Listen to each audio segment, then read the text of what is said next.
disappeared. And I know you noticed when you said you're scared. Are you scared of my love? Are you scared of our love? And I know you want me back, but do you know that all Hey, Yekcyr.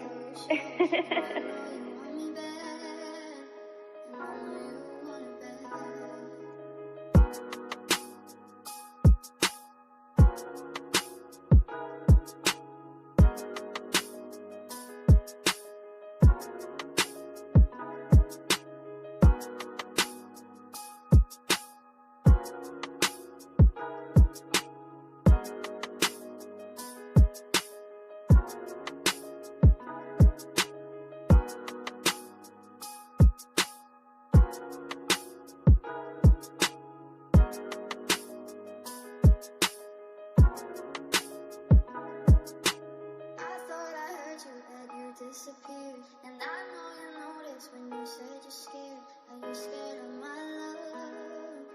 Are you scared of our love? And I know you want me back, but do you know that all of the hurt from my past that you show? And I know you want me back, and I know you want it back. I thought I heard you, but you disappeared. And I know you noticed when you said you're scared. Are you scared of my love? Are you scared of our love? And I know you want me back, but do you know that all of the hurt from my past that you show? And I know you want me back, and I know you want it back.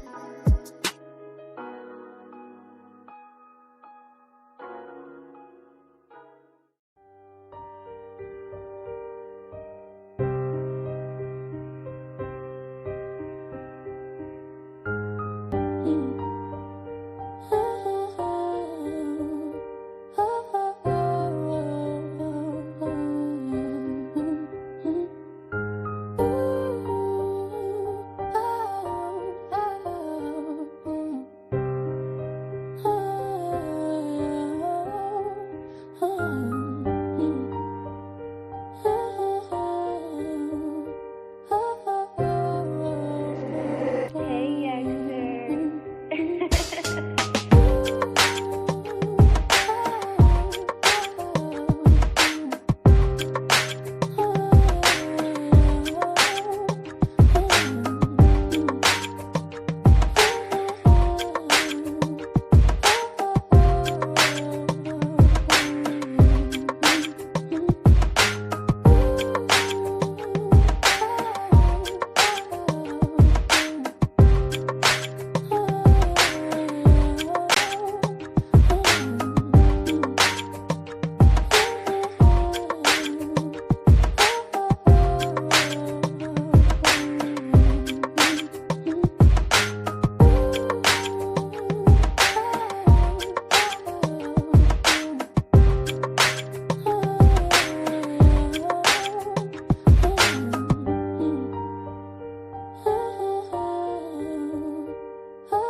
Don't make me do it.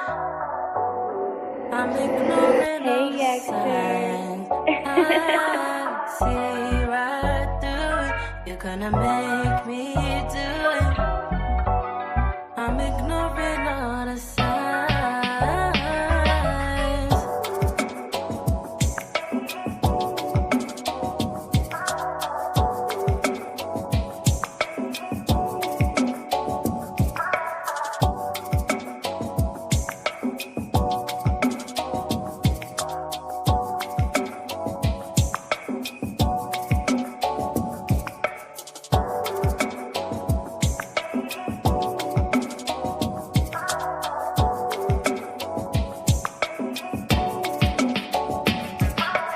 See right through it. Don't make me do it. I'm ignoring all the signs. I see right through it. You're gonna make me do it. I'm ignoring all the signs.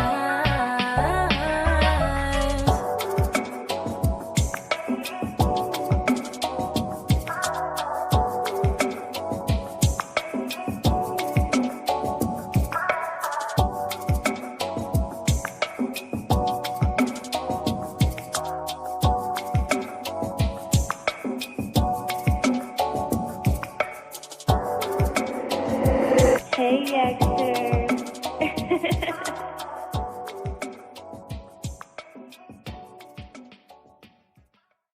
But I have to pretend that my friends don't know about you.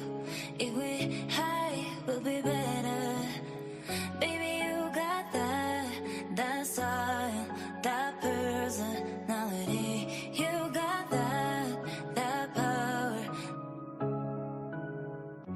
Not like you, but I have to pretend that my friends don't know about you. If we high, we'll be better. Baby, you got that style, that personality. You got that power. Hey, Yekcyr.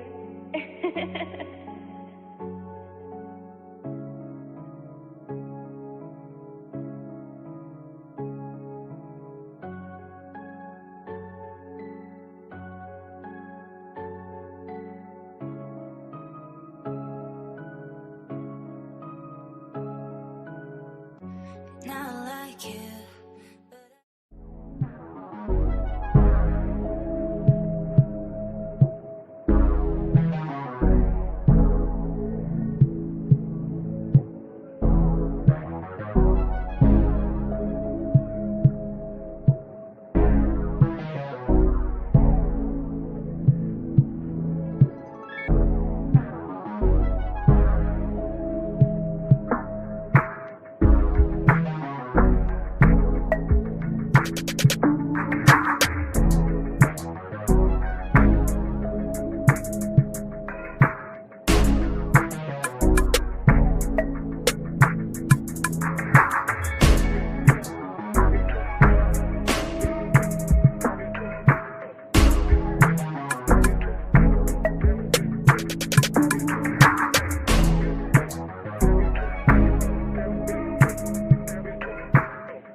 They said that the Messiah was nothing but a friend of sinners, prostitutes.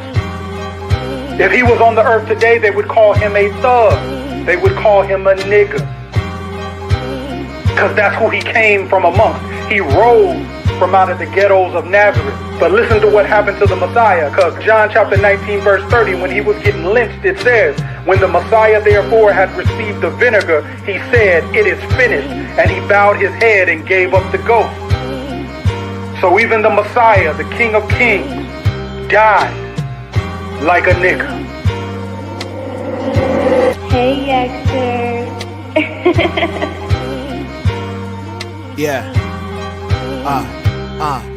Yahuwah undefeated, yeah, he sits high above. He called us chosen, but we call ourselves niggas and thugs. A reproach in the our nation, show us no love. And these heathens call us criminals, but we really Jacob.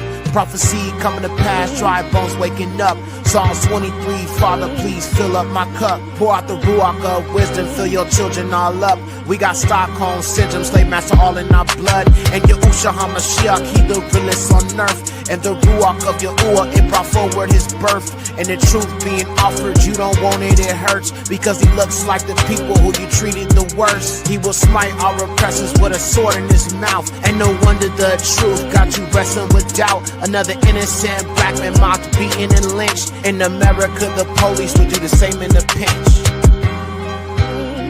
The Messiah was looked upon as a nigger of niggas. They even called him the King of the Hebrews. They didn't mean that in a flattering way. They was called, when they lynched him, they put the sign up that said King of the Hebrews. Basically, they was calling him the nigger of all niggas, is what they was calling him. Lynched, hung, just like so many other of our people. If he was on the earth today, they would call him a thug. They would call him a nigger. Yeah. Yahuwah undefeated, yeah, he sits high above. He called us chosen, but we call ourselves niggas and thugs. A reproach in the our nation, show us no love. And these heathens call us criminals, but we really Jacob. Prophecy coming to pass, dry bones waking up. Psalms 23, Father, please fill up my cup. Pour out the ruach of wisdom, fill your children all up. We got Stockholm syndrome, slave master all in our blood. Yekcyr the Messiah, he was sent to his sheep. And these European Christians aim to keep you asleep. White supremacy is made, this deception run deep. Yeah, they whitewash Messiah to keep you below and beneath. Black man, black woman, truly made in his image. Satan used the Caucasian just to make his own image. So he gave you white Jesus and presented his thesis. And it doesn't take a genius to see the lies that he teaches. The same ones who they call niggas, that they celebrate our death. They celebrate us laying in the street bleeding with bullet holes. The same ones they celebrated. Just like in Revelation, it talks about the two witnesses lay dead in the street and nobody cared about their death. But instead they celebrated the death. Just like they say every day somewhere in America, a Negro is killing another Negro. Well, we need to destroy and slaughter our own lower self and wicked self. Like the Messiah said, if your right eye causes you to sin, cut it out. Not saying we do that actually or physically. It means we maintain dominance over those things that are trying to urge us to sin against the Most High. I gotta meditate on the laws and commands of Torah every day. Because meditating on those laws, it defeats the nigger in me because it forces me to think like royalty.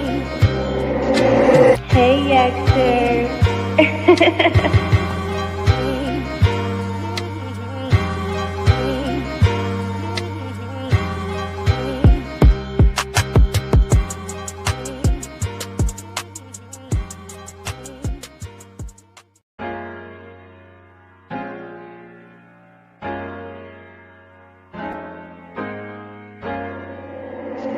Hey, Yekcyr. Black Messiah, Yahusha the Messiah. Hair like wool, eyes like a flame of fire, yeah. Black Messiah, Hebrew Black Messiah. The world will bow down or they'll see the lake of fire, yeah. Black Messiah, Yahusha the Messiah. Hair like wool, eyes like a flame of fire, yeah.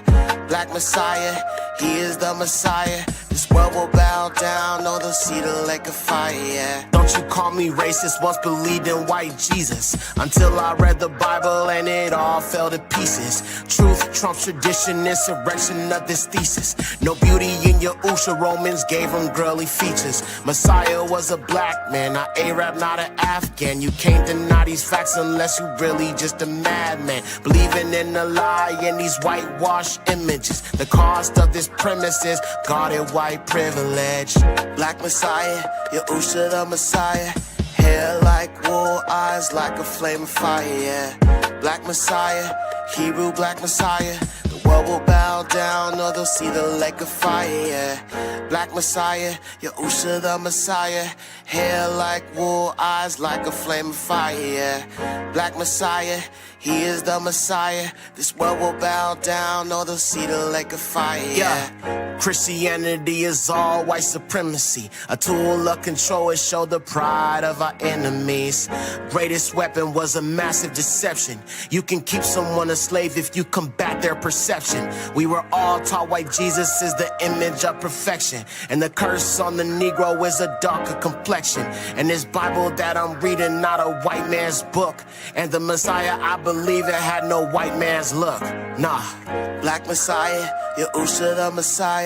Hair like wool, eyes like a flame of fire, yeah. Black Messiah, Hebrew Black Messiah. The world will bow down, or they'll see the lake of fire, yeah. Black Messiah, Yahusha the Messiah. Hair like wool, eyes like a flame of fire, yeah. Black Messiah, he is the Messiah. This world will bow down, or they'll see the lake of fire, yeah. He coming back, Yahusha coming back. The nations that oppress us, some be coming to the facts. Why Jesus is a lie and they rather serve the liar, because a black Messiah worse than the lake of fire. You know what's crazy? That's actually true. There are some people that would rather go to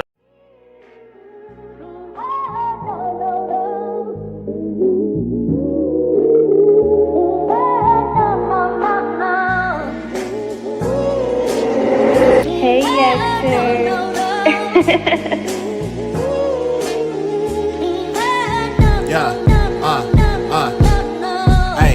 Yo, I rest on the 7th day, it surely isn't Sunday. One path to Yahuwah and Yahusha is the one way. Narrow path, step and stay on track like a subway. Yahusha crack the sky with the Malakim someday. Dietary laws, ain't no eating swine flesh. Yahusha garment staining blood like the wine press. The heathens crying out, strong delusion, they the blindest. These heathens can't keep Jesus, not appease in the slightest. Feast days, moral laws, keeping the Shabbats. Don't follow the ways to eat them, by Yahusha's blood I'm bought. Jesus is a big Virgin Mary, don't need her. Yekcyr spin the block on the devil with the heater. Covenant keeper, the Ruach is my teacher. Yahuwah the creator, worship him and not the creature. Christianity can't be any same old difference. You call on pagan names and you call yourself bishops.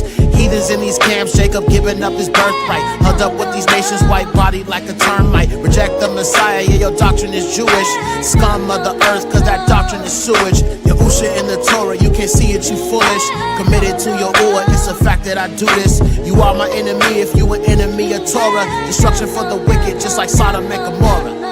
Yeah, ain't no new ways, doctrine, no chakras, no auras. The Apocrypha, I read it, I explore it like Dora. I'm a strong black man with biblical values. Fulfill doesn't mean abolish, yeah, I'm quoting out Matthew. I'm not a patriot, I am fearing the lure. 24 and forever, my king is Yahusha. I don't care about America, she surely gon' fall. And the ops gon' hate you when the Kadashi you called. Yahusha 24, always and forever. To Yahuwah I surrender, my life has been better. Put no trust in no man, nor you are a curse. All esteem to Yahuwah, ayy, I put him first. Yeah, whoa, ayy. Yahusha 24, ayy, it's Yahusha 24, ayy. Yahusha 24, Yahusha 24, Yahusha 24. All esteem to Yahuwah in the highest. Baruch haba Basham Yahuwah. Baruch atah King Yahusha.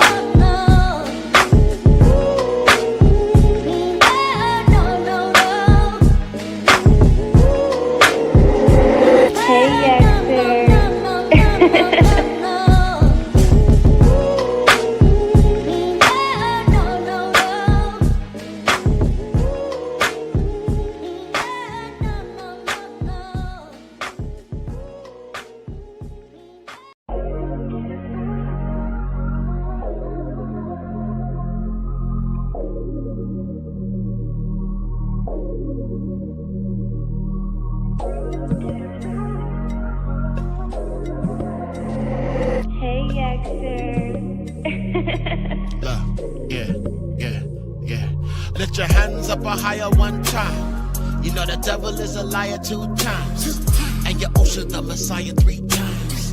And Yekcyr the Messiah 3 times.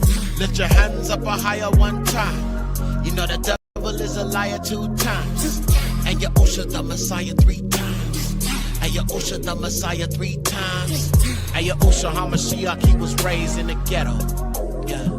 He came from the ghetto, Nazareth was the slums. He was straight from the ghetto. Pharisees see the serpent of the father, the devil. Yekcyr take the wheel, put the gas to the pedal. Yeah, didn't ask to be a vessel. The heathens act friendly, see the mask of these devils. And Yekcyr take the wheel, put the gas to the pedal. Lift your hands up a higher one time. You know the devil is a liar 2 times. And Yekcyr the Messiah 3 times. And Yekcyr the Messiah 3 times. Lift your hands up a higher one time. You know the devil is a liar 2 times. And Yekcyr the Messiah 3 times. And Yekcyr the Messiah 3 times. And Yekcyr HaMashiach, he was raised in the ghetto. Yeah. And he came from the ghetto, Nazareth was the slums. He was straight from the ghetto. Pharisees see the serpent of the father, the devil. And Yekcyr HaMashiach, he was raised in the ghetto. Yeah. And he came from the ghetto, Nazareth was the slums. He was straight from the ghetto. Pharisees see the serpent of the father, the devil. Hey, Yekcyr.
ready to go. Hit the like button for sure. Yeah, you already know. Dun dun dun dun.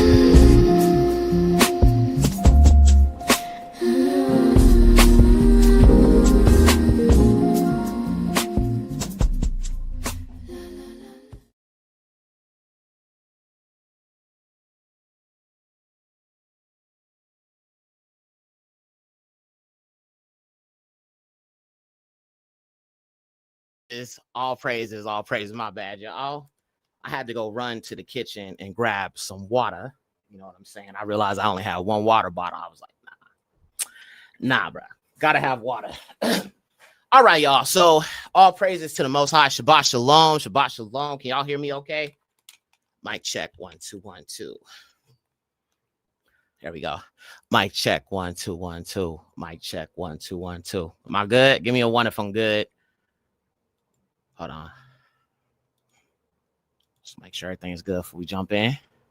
And I'm actually going to close this window, y'all. I got the window open. Y'all know I don't like having the window open, bro. Hold on. All right. If I leave the window open, bro, it's going to be sirens. It's going to be dogs barking. It's going to be, you know, Negroes fighting. It's going to always be something. You know what I'm saying? So it's just like I have to keep the window closed when I'm streaming. There's just no other way. Like, All right, y'all. So all praises to the Most High. Shabbat shalom to everybody. We are back again for another show. And yeah, I have it on subscribers only mode, y'all. I have it on subscribers only mode only because I just wanted to test it out, because I kind of get really, really tired of these like people who just come out of nowhere and start trying to distract the conversation from what we're talking about, try to take the attention off of what I'm presenting. I just can't put up with that anymore. All right. I'm trying to focus on the will of the Most High, and I don't have time to deal with the children of Lucifer, because I'm not dealing with the children of Lucifer. So there's really no point in coming here. I mean, unless you want to be seen and not heard, that's cool. You know what I'm saying? I don't got no problem with it. All the people that follow me, you know what I'm saying, that are not of the Adamic stock, you know what I'm saying, you're feel free to watch. I mean, I don't really care if you watch me or not. You know what I'm saying? I'm only sent to Yasharal, my people, and the other Adamic people. That's it. So it's like this channel really has no place for the children of Lucifer. It does not. You know what I'm saying? So I just want to make that clear. You know what I'm saying? Now, so I'm gonna try it. I'm just gonna be testing it out today to see how it works. I mean, if you're gonna come here, bro, you gotta at least be subscribed for at least a month. You gotta at least be watching my videos regularly, because there are some people. Listen, let me say this, bro. Sorry, y'all. I got a couple things I need to touch on before we get started with this. Some people just subscribe one time, and like I said, if you choose not to watch me, I'm not bothered by that at all. I'm really not. That's how it is. People subscribe, but they only subscribe to come back and talk crap. So because what they do is they don't comment. Some of them comment under the videos, but they never comment unless I'm live. And so sometimes they subscribe because they know I go live, and they come and they wait for that time when I do go live so they can come and troll. I've seen it all too much. You know what I'm saying? And even through this, like YouTube and doing this, I had to figure out how to navigate through that. You know what I'm saying? I'm like, and it's like the more this channel grows, the more trolls I get. You know what I'm saying? So it's like with the few real ones that join and subscribe, that come on and, genuinely seeking truth, there's like 150,000 more, trolls that are out there that can come across this video or this channel at any point. So moving forward, man, I'm just going to be trying to do things a little differently. So the moderators, shout out to the mods. Y'all won't have to do as much work. Now, I won't know if I'll do this every stream, but I don't know. We'll just have to test it out and see how things go. So if you want to be able to participate in the chat, that includes the polls and everything else. So that means if you are not subscribed for over a month, you will not be able to even participate in the polls. I don't think. I mean, maybe you can. I'm not sure. I don't know how that works. I honestly didn't do it for that reason, but that might be, I'm not sure how that works in regards to subscribers only. So I'm not sure. Probably not, because the chat will be locked. So this is how I have to move. I didn't want to do this because I want to give people a place to come through, ask questions, chill with us and all that. But some of these heathens, bro, they be doing too much, bro. They be doing too much and they be working my nerves. You know what I'm saying? I ain't got time for that. I'm trying to bring the truth, bro. So shout out to everybody. I'm going to get my shouts outs real quick. Okay. Yummy is in the building. Shalom says. Dennis, what's up? Ox, Shabbat Shalom. Dark Kid, Shabbat Shalom. Adara, Shabbat Shalom, sister. Let's see. Zakar Yahu, Shabbat Shalom. Queen Raya. Hezekiah is watching, not in chat tonight. Okay. Thank you so much, Queen. Good to see you. And shout out to Hezekiah. Shabbat Shalom to you as well, young one. Let's see. I think I got Bianca. Shabbat Shalom. Time to learn some truth. Classes in session. Grab a chair. Y'all ready for this lesson? Don't forget the like button. All praises. Thank you, sis. Yahudi Blue. Shabbat Shalom, sis. That was a nice surprise. Yo, that song. Okay, look. Let me tell y'all. I made that song literally like yesterday, bro. And how many of y'all know that song by Kirk Franklin, right? There's like a whole story behind this, but it goes, you are the only one who came and took me in. Hey, you've been that kind of friend. Hey, you're the only one. You're the one. How many of y'all know that song? Give me a one if you know that track. Give me a one if y'all know that track. That was the inspiration for that hook on the song that I just played. It's called Nazareth. You know what I'm saying? All praises to the Most High. Give me a one if y'all know that. If y'all know that Kirk Franklin song. I know D.W. Page. I know you know Og. You know what I'm saying? You're a musician. I know you know. Most of us know that, especially if we was in Christianity. You know what I'm saying? Yummy's like, hell no, I didn't listen to that guy. Okay, look, sis, this was before this boy was geeky. You know what I'm saying? I mean, he's outwardly geeky right now, but you know what I'm saying? This was like back when he first came out, bro, and his sound was so. I mean, I was raised in a church, y'all. So this is something I grew up on. And yes, I've worked with him a few times. You know what I'm saying? You know, met him. And then when I met him, I was like, man, this boy gay. I guess I had to meet him up close to really know. Because, you know, he had a wife and all of that. And I know the lady that, you know, helped, you know, work with him a lot. And, you know, he would bring, you know, we would meet him a lot of different times and stuff like that. But yeah, he had that song, bro. And there was a part of that song where he says, let your hands up a higher one time, because you know the devil is a liar 2 times, and then Jesus the Messiah 3 times. Okay, let me show y'all. But that's where I got that idea from. I've always loved that song, bro, that he did, the one I just sung, and that part. And I said, one of these days, I am going to put that in a song. And it just happened to be Nazareth. So let me show y'all, bro. This is fire. All right, let me show y'all this. Yummy's like, I do not listen to that guy. Look, I know that boy is gee, but bro, he had some fire music back in the day, bro. And if you was in church and you couldn't listen to worldly music, you was allowed to listen to some Kirk. You was allowed to listen to some Kirk Franklin. This is like the music I was allowed to listen to. My mom didn't know about the other stuff I was listening to. You know what I'm saying? But this was what we was allowed to listen to. So look, let me show you. Let me turn this up. Hold on. All right, here we go. I feel a praise coming up. Hey. Hey. You ain't got to go to the club to have a good time. You can have a good time with your holy mind. Come on, say it. Hey. You can lift your hands up high one time, because you know that devil is a liar 2 times. And I know that Jesus is my side 3 times. What you say now? Booyaka. All right. I can't play too much. But yes, that was the inspiration for the hook. I knew I wanted to do something with that part. And obviously take out the pagan name. You know what I'm saying? The Jesus, the Messiah. I'm like, no, Yahushua HaMashiach 3 times. You feel me? So I just, obviously, I put my own little spin on it. I put on that Yekcyr sauce, no diddy. And yeah, so, you know, all praises. Sounds kind of Rasta. That's what I was going for with this. And if y'all don't notice, bro, I'm trying to reach our people by doing different styles. That's why Yahushayan is more African kind of sounding with the chanting. Then this song, Nazareth, is going to be more kind of Rasta Jamaican. Like, I'm trying to reach our people all over the world. Y'all don't understand the assignment, bro. Y'all do not, I mean, like, y'all understand, but I'm just saying most people, they don't understand what I'm on. Because you gotta understand, like, my style of music that I do here in America and what we know in America is totally different in the continent. You know what I'm saying? They're not really hip to like hip hop and stuff like that. And even I know one homeboy, he lives in Jamaica and he's like the only hip hop artist that he knows in Jamaica because everybody, you know, does like the Jamaican kind of music and the Rasta stuff. So yeah, you have to definitely incorporate other styles to reach other people. You know what I'm saying? Other groups of people. And that's what I'm trying to do. You know what I'm saying? So all praises to the Most High. All right, y'all. So look, if I didn't get you shout out in the chat, my bad. We got to jump into this.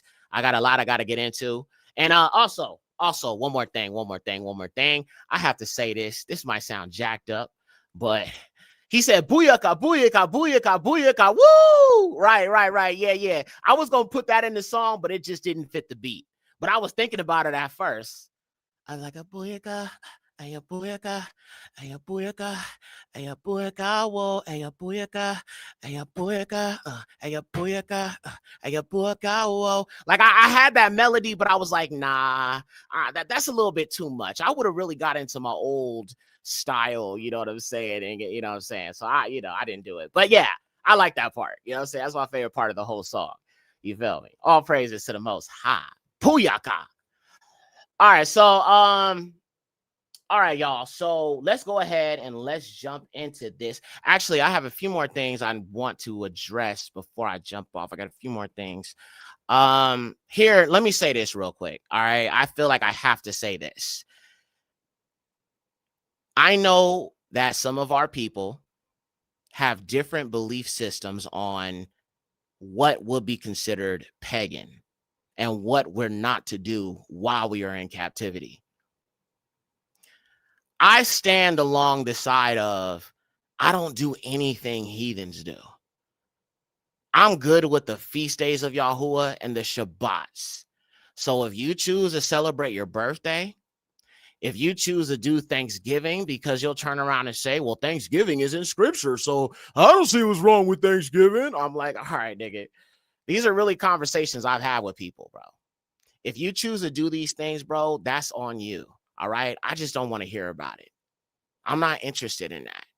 You know what I'm saying? And unless you are willing to get pushback from some of our people who don't want anything to do with this Babylonian stuff, like, bro, I kid you not. Since I stopped celebrating my birthday, like, I wake up, obviously, I esteem Yahuwah. I give all praises to the Most High for another year. But by the end of the day, I forgot it was my birthday.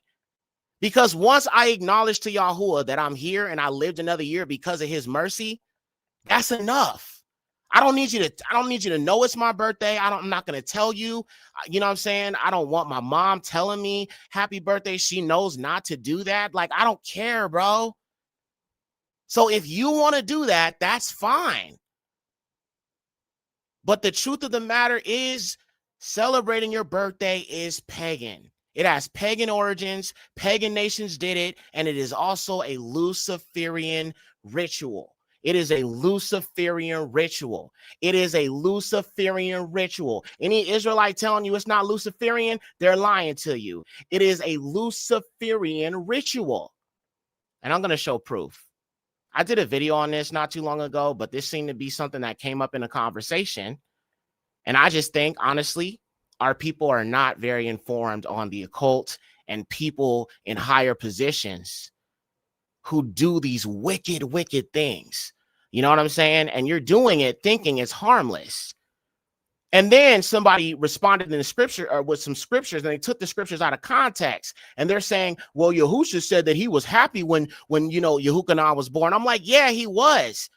But nowhere in the scriptures are people celebrating our birthdays every single year. Now, look at this. Now, listen, I do not own the Satanic Bible, okay? I do not own it.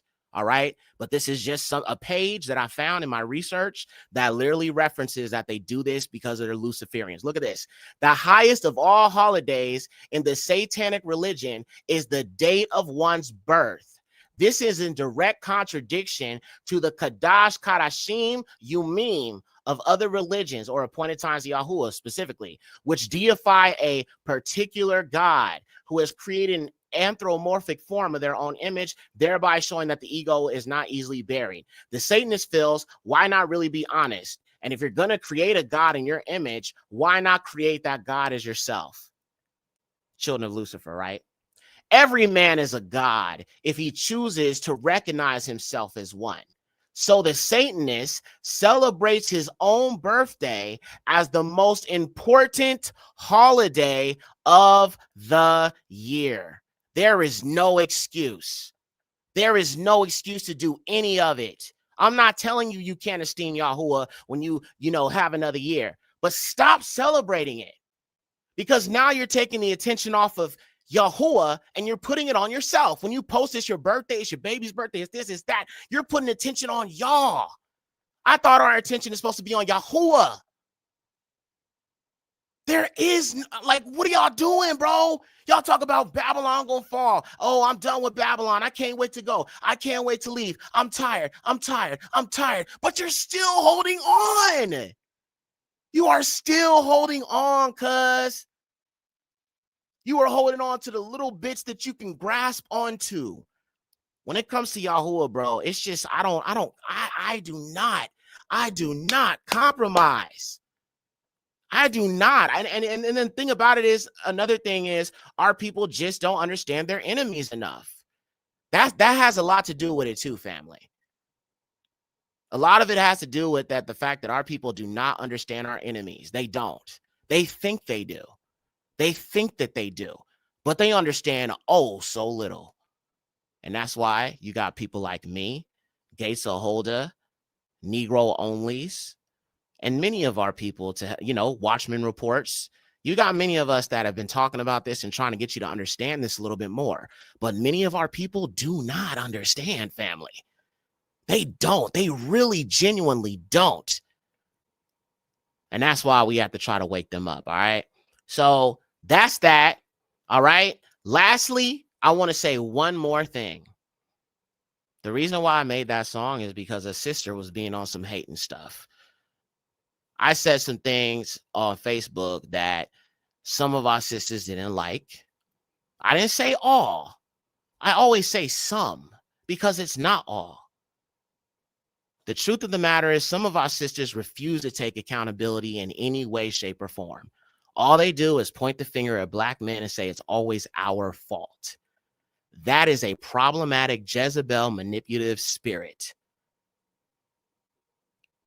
The Most High also judged the daughters of Zion as well as he did the sons of Zion. All of us need to fix ourselves. Us brothers, we need to be walking upright. We need to be righteous leaders. We need to be faithful. We need to raise our children the right way. We need to keep and teach in Torah. We need to be instructed in righteousness. Yes, but the daughters of Zion, they also must not walk with an outstretched neck.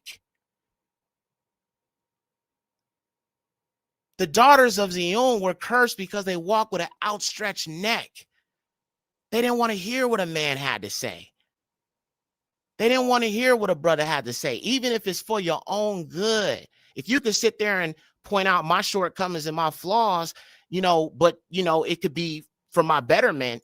I don't understand why we can't do the same thing with our sisters because we love our sisters. We do not hate our sisters. Being constructive is not hating our sisters. We say this because we love our sisters. I think about it like if I'm a big brother, right?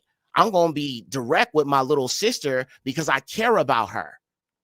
If somebody would have did something to my little sister, I'm about to go find them. We love our women, homie. And us brothers, we want our sisters to come back to Yahuwah in truth so we can all walk as those kings and queens Yahuwah has made us to be. But family, we're not going to play this game, brothers. Let's not play this game. Sisters, let's not play the Bane game. Let's just work on ourselves. Let's just admit our forefathers made mistakes. Let's just admit we all need to seek Yahuwah a little more. That's all right? It's okay. It's all right if you had shortcomings in life in your past. I'm not here to judge you. I'm not Yahuwah. I'm just trying to show us how to get it right at this point.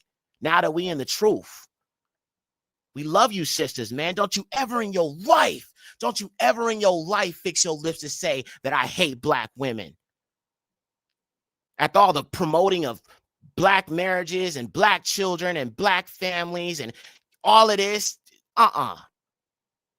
we're not going to do that. All right. Let's get into it. Praise Yahuwah. All right, Sam. So I'm sorry. I had to set some things straight because this was something that was on my heart. I've had some time to really think about it. And I said, you know what? I have to just speak the truth. I have to speak the truth about this because it shouldn't be this way. Yahuwah never chose between male and female when he decided to curse us and cast us away. He put it up on all of us. He didn't make a distinction between male and female, even though there is in the biblical order of things, in the biblical hierarchy. The biblical hierarchy is the man is at the top. It's a patriarchy. Some women still want to destroy the patriarchy. They got a problem with the patriarchy. I mean, don't you realize that Abraham is the patriarch of the nation of Yasharal? If you got a problem with the patriarchy, you got a problem with Father Abraham. You got a problem with Isaac. You got a problem with Jacob. You got a problem with the covenant because the covenant is patriarchal. I'm just saying, I mean, we must have these conversations. The covenant is patriarchal, family. It is. Yeah. So we gotta just, you know what I'm saying? All right. I said what I said. I just needed to, make that clear. Okay. Love y'all. All right.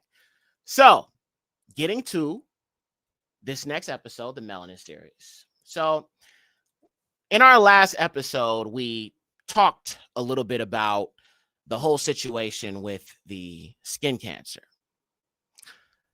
So this is Melanin and Transhumanism, episode 8, the quest to become like who they call God. I say this in every episode. I do not call Yahuwah the Eluah, G-O-D. I do not refer to him in such a way. That's what the heathens refer to the devil as, because that is who their so-called G-O-D is. If you've not seen the previous episodes of the series, be sure to check out the description box and pinned comment below for the links to the playlist. So it'll be in the description box if you want to check this out. I think you should check out this series. It is so informative. It is filled with very vital information that I think that, our people need to understand and see, you know what I'm saying, in regards to these end times, because you're not going to learn this in no Christian church. Christianity is leading you right to the mark of the beast. This Christian nationalism stuff is going to lead you right to the worship of the beast. It's time the Israelites, the Negroes, and the chosen people wake their minds open. Wake up. Because Christianity and end times Christianity, biblical prophecy is made to deceive you. All right, let's keep it going. To my beloved mods, please be sure to remind our listeners to write their questions down and hold them until the end of the presentation. Yes. Now, in our last episode, we talked in depth about the coming judgment of the children of Lucifer, as well as other nations, and how melanoma and skin cancer is one of their biggest fears, aside from low birth rates. In this particular episode, I would like to take you through some additional research in regards to skin cancer and melanoma and how the heathens are attempting to save themselves. Before we do, I'm going to quickly play a video for you to help catch you up to speed if you don't really understand why I'm doing this series. As we have established several times, melanin is more than just pigment. We have been told that it is just pigment, but the truth of the matter is that melanin is much more than just pigment. Now, I played a little bit of this video on one of my previous episodes with this African guy. You guys are going to remember him, but I didn't play the whole video. So we're going to pick up from a certain point to watch and see what he's describing about melanin, because it's so important. That's why I'm doing this series, because it's so important to understand that melanin is connected to the creator. And that's really what this series is trying to help people understand. So let's check this out real quick. Let me switch this out. Try to excite your mind and tyrosine 7. If you have no tyrosine 7, you can't have black skin. You can't. And in biology, if you have no black skin, they say you are depigmented, demelanized, or you are an albino. Yeah? You understand that? Yeah, Sebo, you know you have lights in the car. Yeah, just in case. So, if you have no black skin, you are an albino. In biology, white people are called albinos. And the word white comes from the Latin word albinus, which means white. So in biology, you have somebody who is depigmented, which means he has no pigment. Demelanized, who has no melanin. And if you are depigmented or no melanin, it means you are an albino. If you have melanin, it means you are a black person. That's in biology. Now, this melanin. Okay, so I'm going to fast forward a little bit because we did watch some of this in that, last few episodes. So I want to skip ahead a little bit to where we didn't see the rest of it. A sound pulse, an energy sound. So if I say na na na na na na na na na na na na Hey. na na na na, Hey. oh Africa, Africa. na na na na na, oh Africa. Straight away you feel the rhythm. I felt Even that. Hey, did y'all feel that? I was feeling that. That na na na na na Africa. I was feeling that. Did y'all feel that, bro? That melanin was kicking in. The adrenaline, when that man started singing with that soulful African voice, bro, I started feeling it, bro. Was y'all feeling that music? I was feeling it. It's that melanin. You automatically sync with the beat. That's just melanin. That is just Yahuwah and his creation and his divine essence. Y'all felt that. I felt it. I felt it, bro. I felt it. I was almost dancing.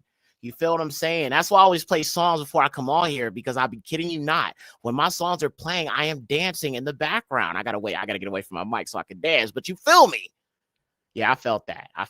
All praises. I gotta play it again. that comes to your telephone. Are you with me? So, for example, one way you can test a corresponding cosmic connection is when a black person hears a music pulse, a sound pulse, an energy sound. So if I say na na na na na na na na na na na na na na na na na na, oh Africa, Africa, na na na na na, oh Africa. Straight away you feel the rhythm, even before you hear it pulsate through your veins. If it was a white person, they wouldn't feel the rhythm, and if they started dancing, they would be jumping up like this, and then they would do this. Bro, I love our African brothers, bro. I do so much. He's like, the white people, they just be jumping around.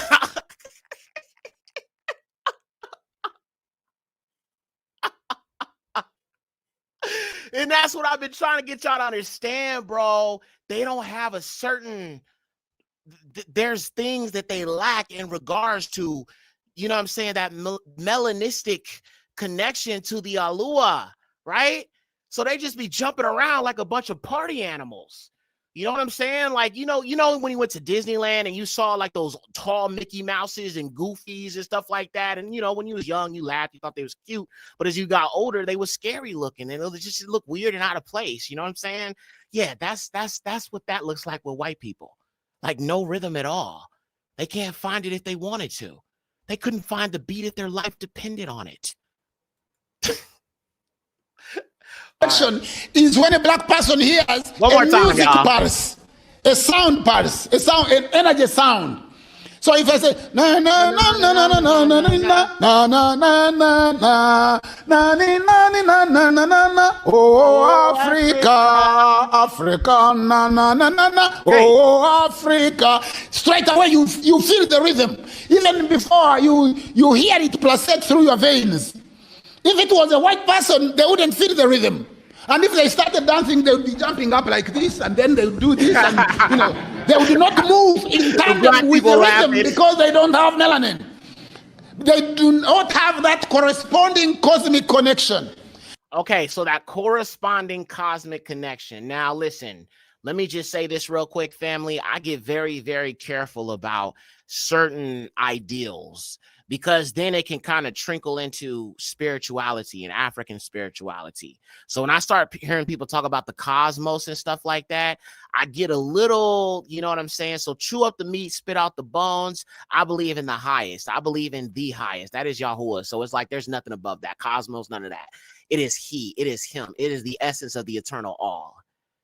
That's what melanin is. That is what connects us to is him. A singular, powerful, all-knowing, eternal being that it was not created, did not come into being, but was. Everything, the theory of relativity that Einstein stumbled across was that everything has a cause and effect, right? So if I punch the wall, right? If I punch the wall, it's going to make a sound, right? If I punch it hard enough, it's going to put a hole in the wall. Cause and effect. I punch the wall, there's a hole. It makes a sound. The eternal essence of the Alua is that there was no cause and effect. He was the cause and effect that brought about all creation. But there was no cause and effect when it came to him. That's the most deep thing. You know what I'm saying? When I talk about Alua, it's like he spoke the earth into existence, right? He was the cause and the effect. Everything requires that kind of theory of a cause and effect, right? You were born because your parents came together and made you. But with the Alua, there is no cause and effect. He is that.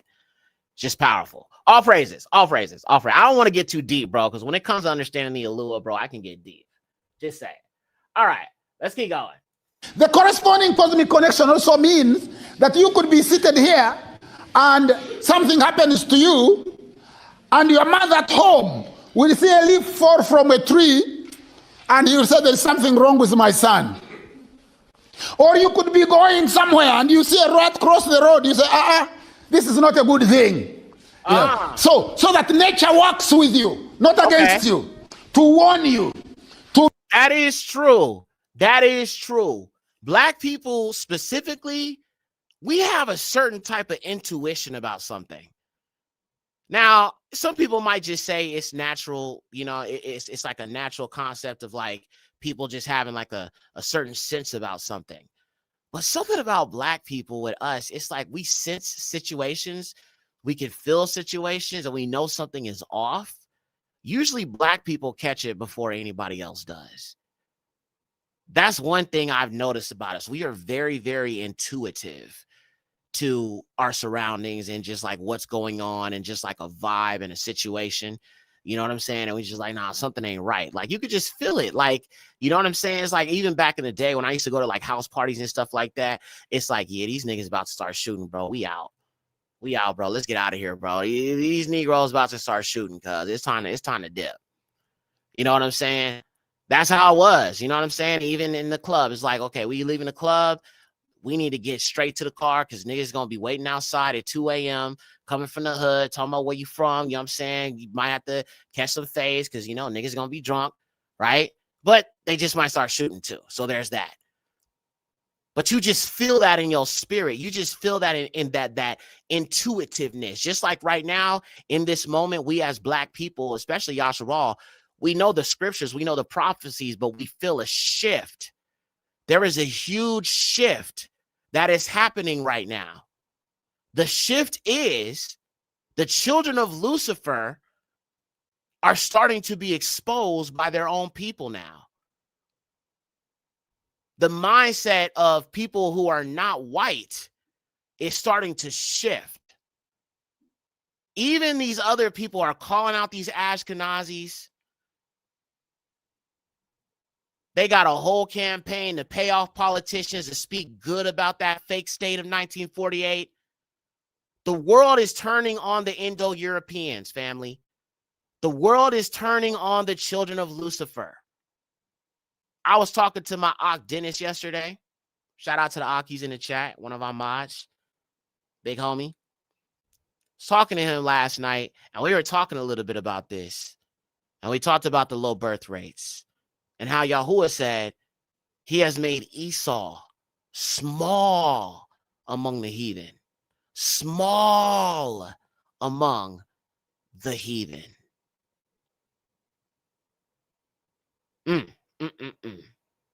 Man. All right, y'all, let's keep it going. I'm going to let this guy finish up. We're going to move on. You are at harmony with nature. So that's another thing that melanin does. Protects you against the ultraviolet rays of the sun, the energy from the earth. Melanin controls hearing. Melanin controls fatigue. Melanin gives you a corresponding cosmic connection. But melanin also does something else. Melanin gives you dominant genes. Dominant genes, baby. You know the science of genetics. Yeah? You know genetics, genes. That science started around 1822 with a gentleman called Gregor Mendel. Gregor Mendel.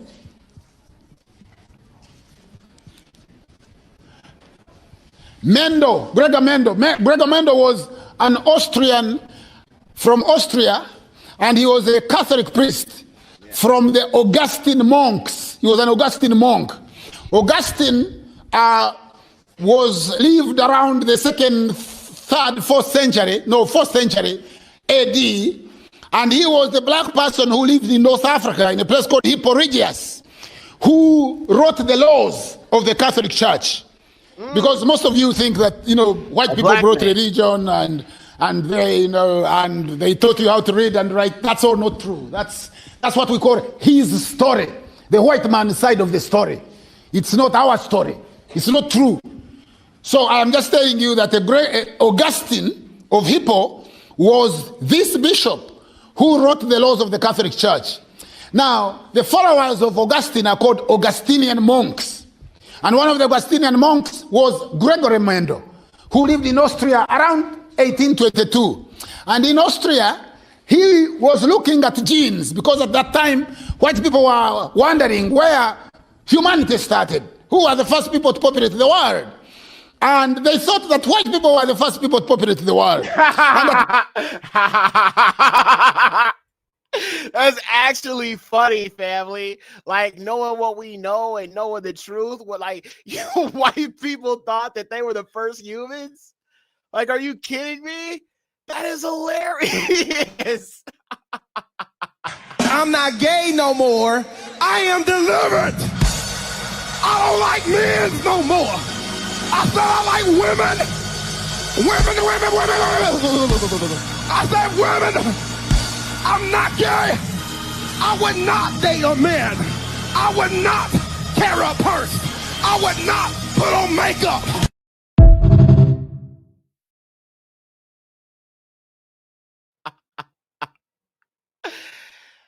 The fact that they actually believe that white people have somehow, with their genetic recessive genes, the genetically recessive has somehow convinced themselves that they are the first man. Christianity was very heavy in Europe. It's not the same now. You know, if you go in a church in England, you will probably find about 2 or 3 people, the priest and his assistant and maybe one other person, unless it's Christmas. You know, so they were first looking in Europe. Then they couldn't find, the oldest they could go was 40,000 years. Then they went to Asia, the oldest they could go was 900,000 years. And then they came to Africa.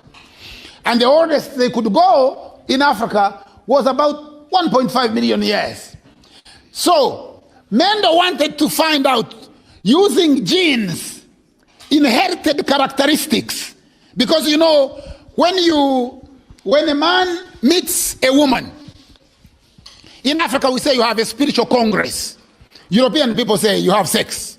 In Africa we don't have sex. We don't even have a word for it. We call it a spiritual congress. But when a man meets a woman, they exchange first genes. And the first genes they exchange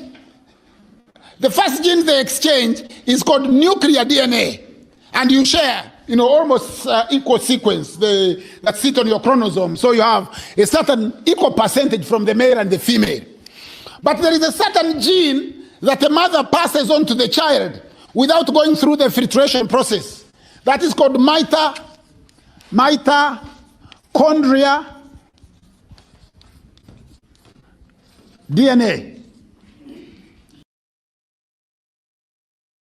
All my black sisters out there, all the black women, okay, that would be Israelite women, of course, but that would be also black women that may not be Israelite, but maybe black women with you melanin in your skin. Only black women have the mitochondrial DNA. And this is why black sisters need to understand you are very, very important to us as men. When we talk about genes, there is a need for a black woman. There is a need for a black woman as a black man. All right. And like I said, when you look at this stuff Afrocentrically in a way, it helps you put 2 and 2 together. All right. Now, let's keep going. JD says, JD Oshaw says, I like this guy so far. He's deep. Let's keep watching. Mitochondria DNA. Sometimes it's written like this. Spiritual Congress. I like mitochondria DNA. That one the mother passes to the child without going through filtration process. The father doesn't contribute to that DNA. So if we want to find out who is your father, we will just look at your mitochondria DNA. But the inherited characteristics pass through from the nuclear DNA.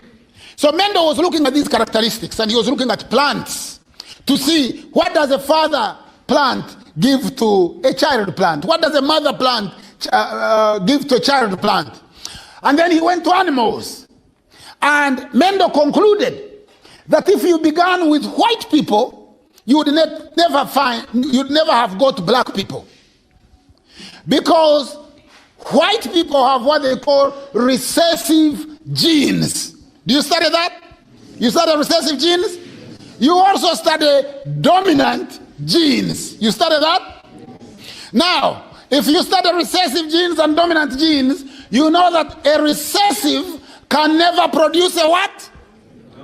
A recessive can never produce a dominant. But a dominant can do what? Very good, very good. Some of your fees, went for a good cause. Huh?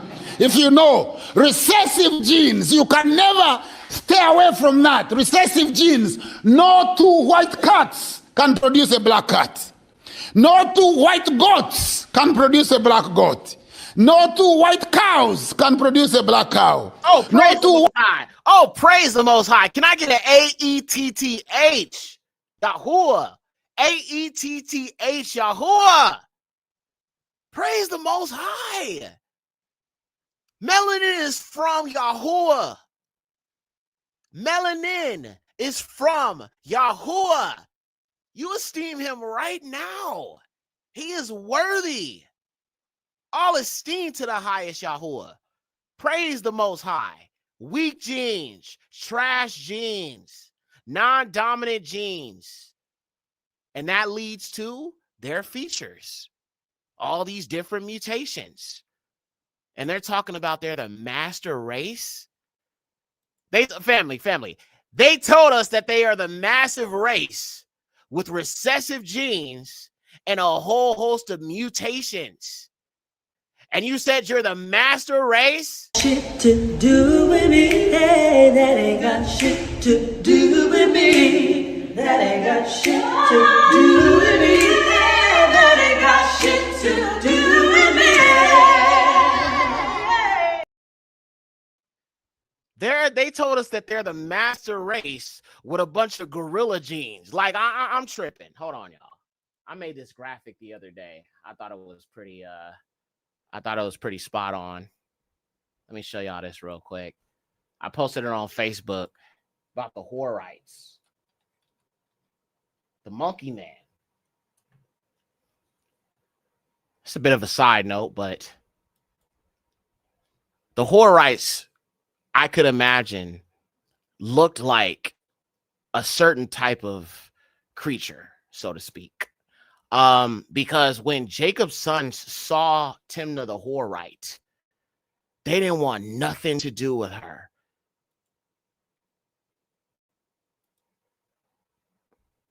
Check that out. Meet the Horites, the Apey bunch.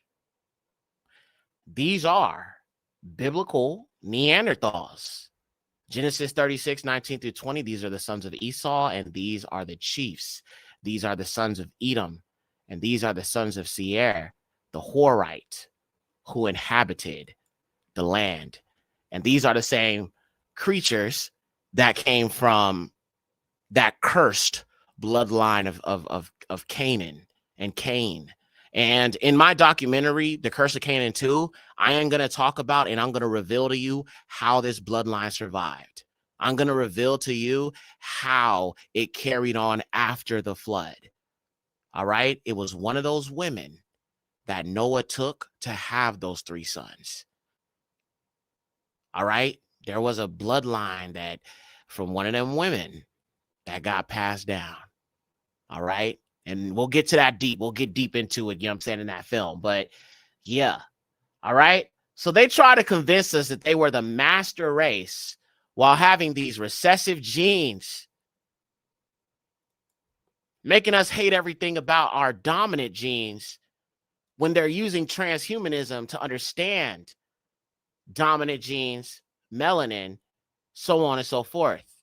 And yes, as he said, recessive cannot produce dominant, but dominant can produce recessive. which is why I say, when you think about lineage and you think about genes, recessive genes can be overpowered by dominant genes.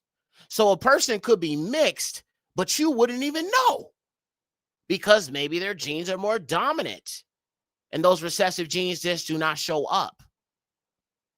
Recessive genes can also show up 3 or 4 generations after intermixing. So you might have 2 generations of, you marry black, you have black children, 2 generations of black children. And then in that 3rd generation, if they stick with black, obviously that child could have some recessive genes. It could show up in the eyes. It could show up in the complexion. It could show up in the hair. It could show up in many different, forms. Recessive genes can definitely show up and be passed down, over generations.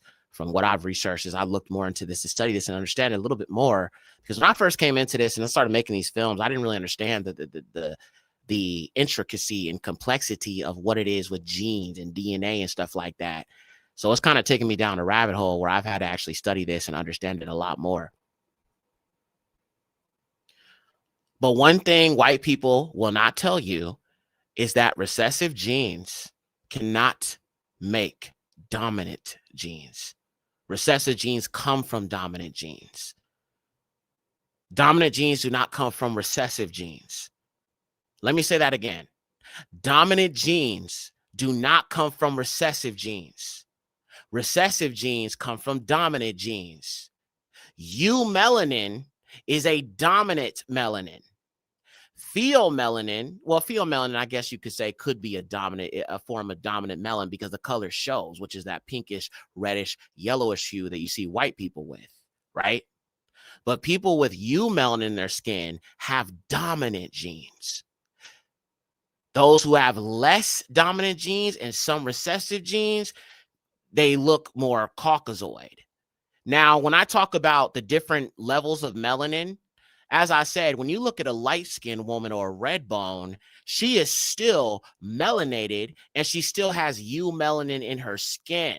So she's not on the same category, or a light-skinned man. They're not on the same category as somebody like, an albino or a Caucasian. Like Chris Brown that's the only light-skinned person I can think of right now.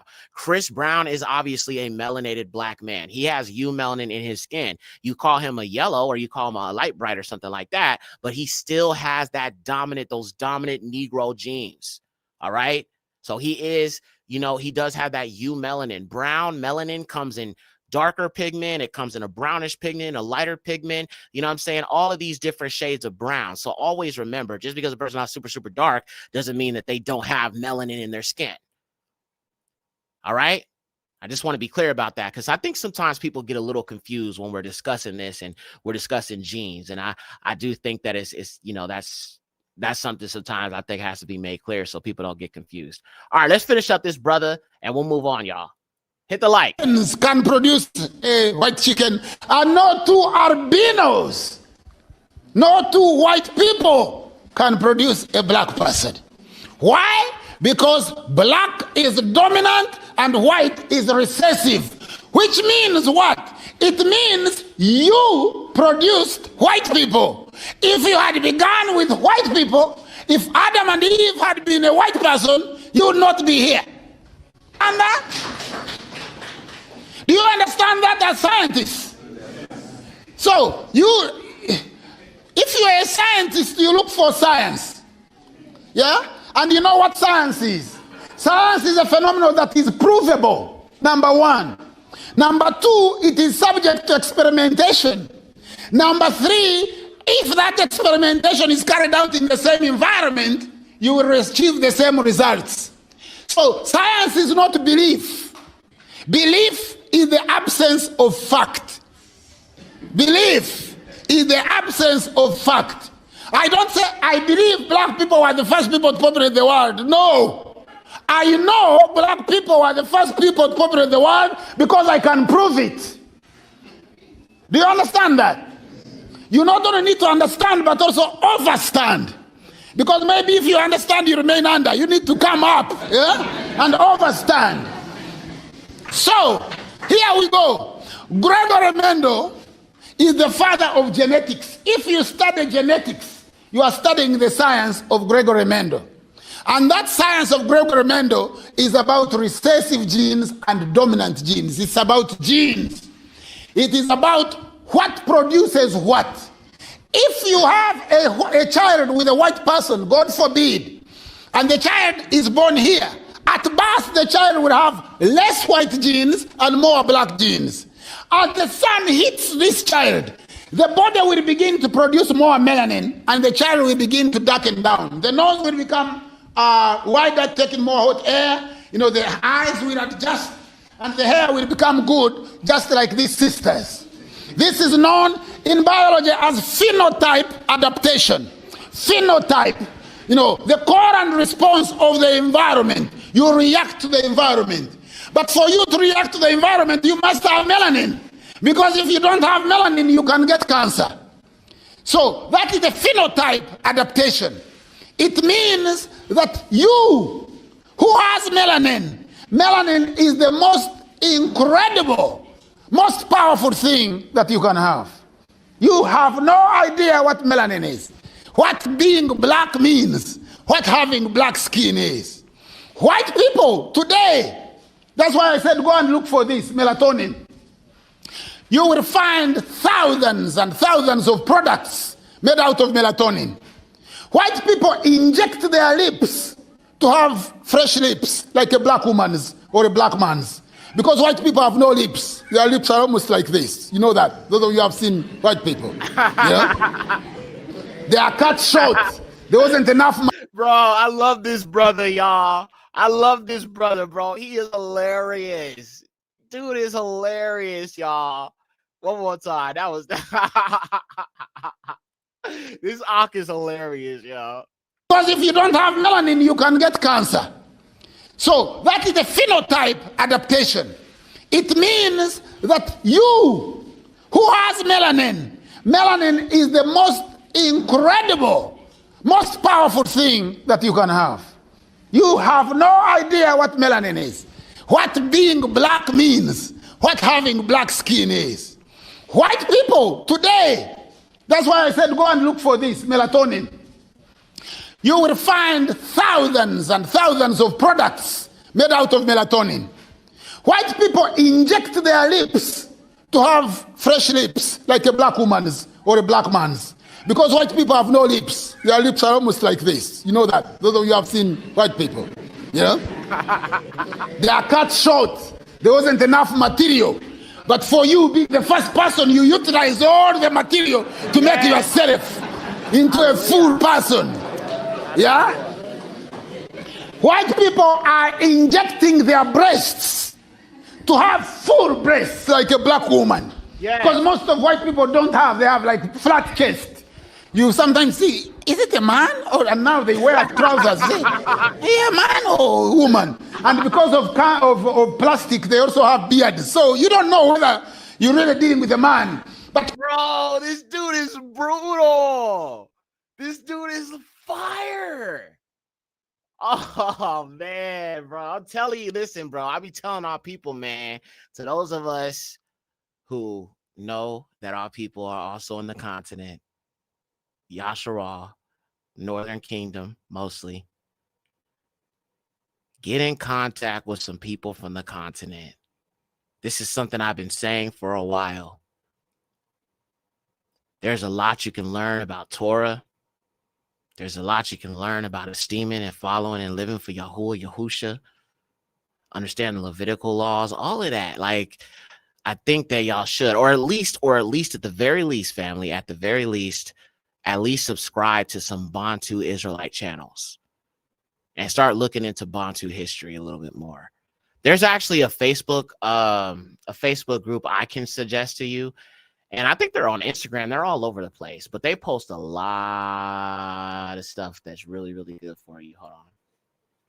Bantu. I think it's called a Bantu Awakening. Let's see. I'm going to try to pull this up real quick. Yeah, Bantu equals Biblical Israelites. Yeah, these guys. All right, let me show you them real quick. And I think they're also on Instagram, if I'm not mistaken. So I would check them out for sure. The Bantu, the Biblical Israelites. All right. And they post a lot of truth. Let me just show y'all real quick. All right. So they tell you stuff about the feast days and, you know, stuff of that nature, biblical truth, you know, Moses' hand turning white. You know what I'm saying? All praises to the Most High. So yeah, be sure to check them out, y'all. You know what I'm saying? If you just want to know a little bit more in understanding this.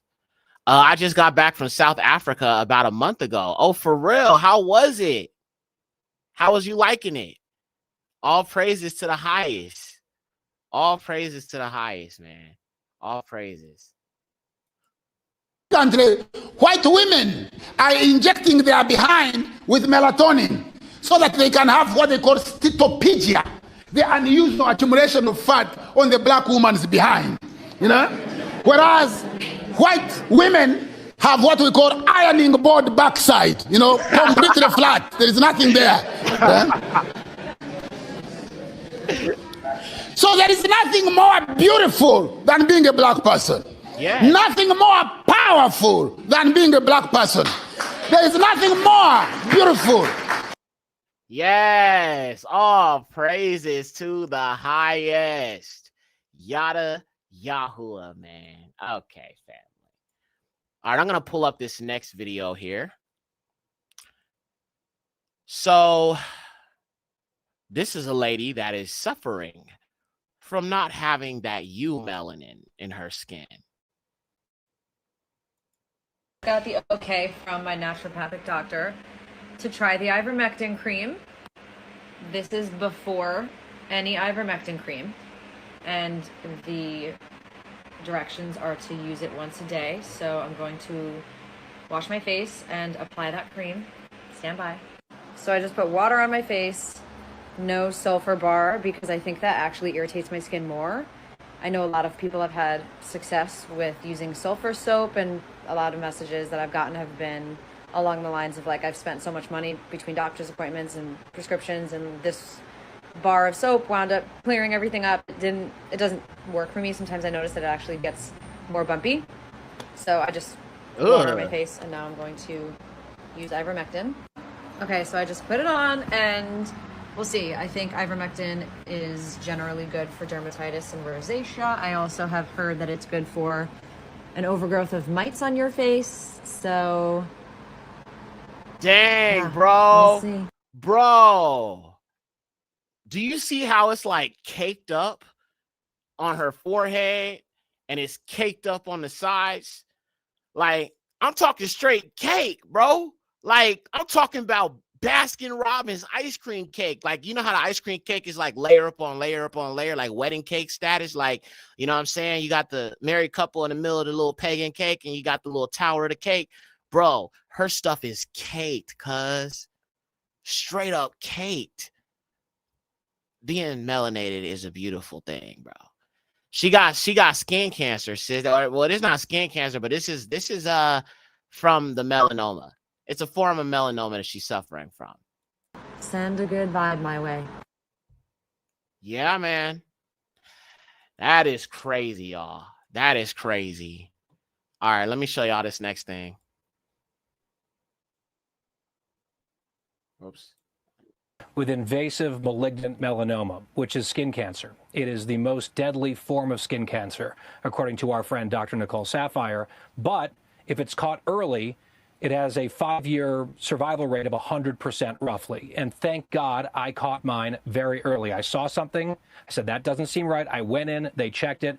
They cut it out of me. It was not pleasant.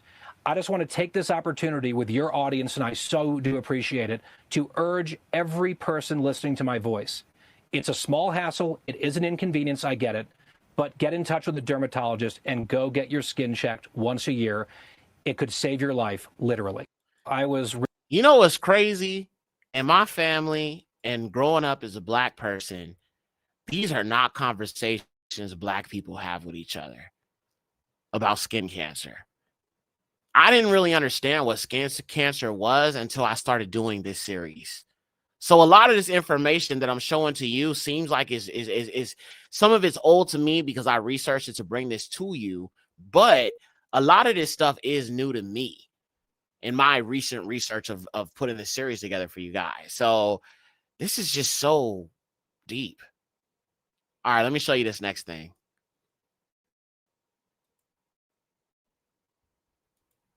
Actually FDA approved for the treatment of rosacea. A lot of people don't know that, but ivermectin cream is actually FDA approved. Your dermatologist can prescribe it. Now, of course, the doctors hesitate to prescribe it, but it's a 1% ivermectin cream. You could treat rosacea. The ivermectin horse paste is actually 1.87%, so it's stronger. It's almost twice as strong. You can literally use it for any inflammatory or autoimmune skin condition. It'll treat cystic acne, which is the worst possible acne you can have, and it'll clear it completely. It'll clear eczema. Like I said, in many cases. Somebody said mites. I keep seeing people say mites. What the heck is mites? Oh, termites. Oh, okay. I was like mites. I was like, what the heck is a mite? It will clear psoriasis. Before. But most impressive of all. Hey, I never heard that terminology. I've never heard somebody say mites. Like, I mean, are you referring to like termites? Like, I'm confused. What the heck is a mite? Hold on, let me Google this, cause y'all introducing me to something. Y'all here, I see people saying mites in the chat. I have no idea what a mite is. Hold on, let me put mites. Okay, so what's the type of bug? Okay. Wow. Okay, well, this is something new for me. Okay, so mites. Let's look at that real quick, y'all.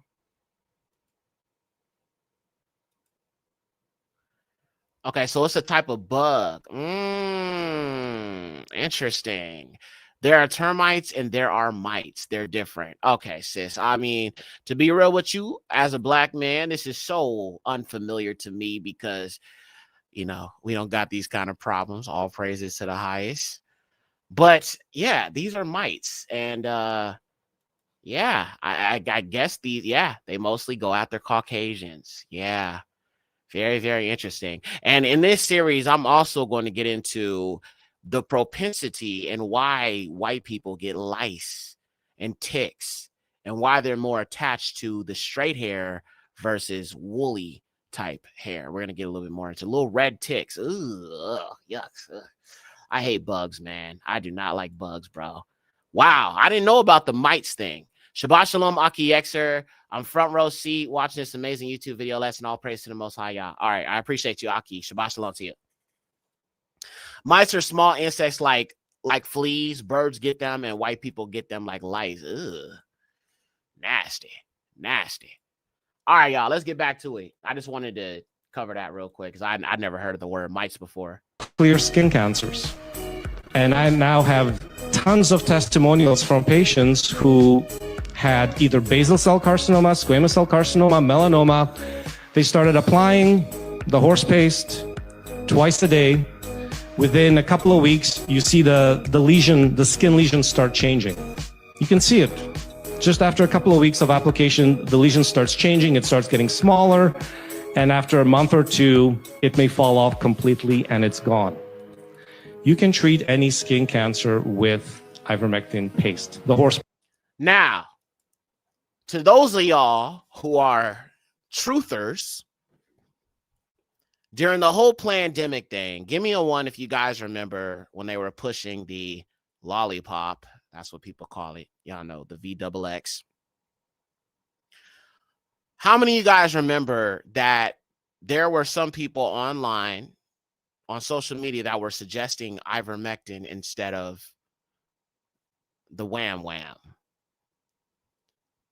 Give me a 1 if you're familiar with that, because there was a heavy push of people to not get the V-dub and take the V-dub, but to use ivermectin. Okay. So some of y'all are aware. Okay, cool. Talisha Yahoo. Shabbat Shalom, sis. Kim Terry, what's up, Aki? Shabbat Shalom. DW Page, okay, he's aware. Shauna is aware. Okay, Stefan. Bati Abaya Yasharal. All right. Dark Kid doesn't know about it. Okay. Queen Raya Yasharal. Okay, Queen. Sam, yes. Dara didn't know, and 300 did not know. Okay, Marquita, Don Peltier, Donald Page Sr. Okay, so essentially, what it is they were saying that if you take the ivermectin, which is like this horse goop, I kid you not. Let me show you. I knew it was a psyop. I knew that they were pushing us towards this product. And let me see if I could kind of get some kind of a image of it. Yeah, so this stuff is used with like horses, and that's why he was talking about horse paste. He was not using that as a euphemism. He literally meant horse paste. Now, they have different forms of it, like tablets and so on and so forth like that, but this is what it is right here. Okay? Ivermectin paste. And what people are doing, and I'm not sure what they use this in regards to horses for. I guess it's okay. It's an anti-parasitical. It's an anti-parasitical drug that people use for horses when they have problems, like if they want to deworm them or if they get parasites or something like that. That's what they use this paste for. So white people are using this horse goo, no diddy, to try to stop them from getting sunburn, skin cancer, so on and so forth. Horse goo.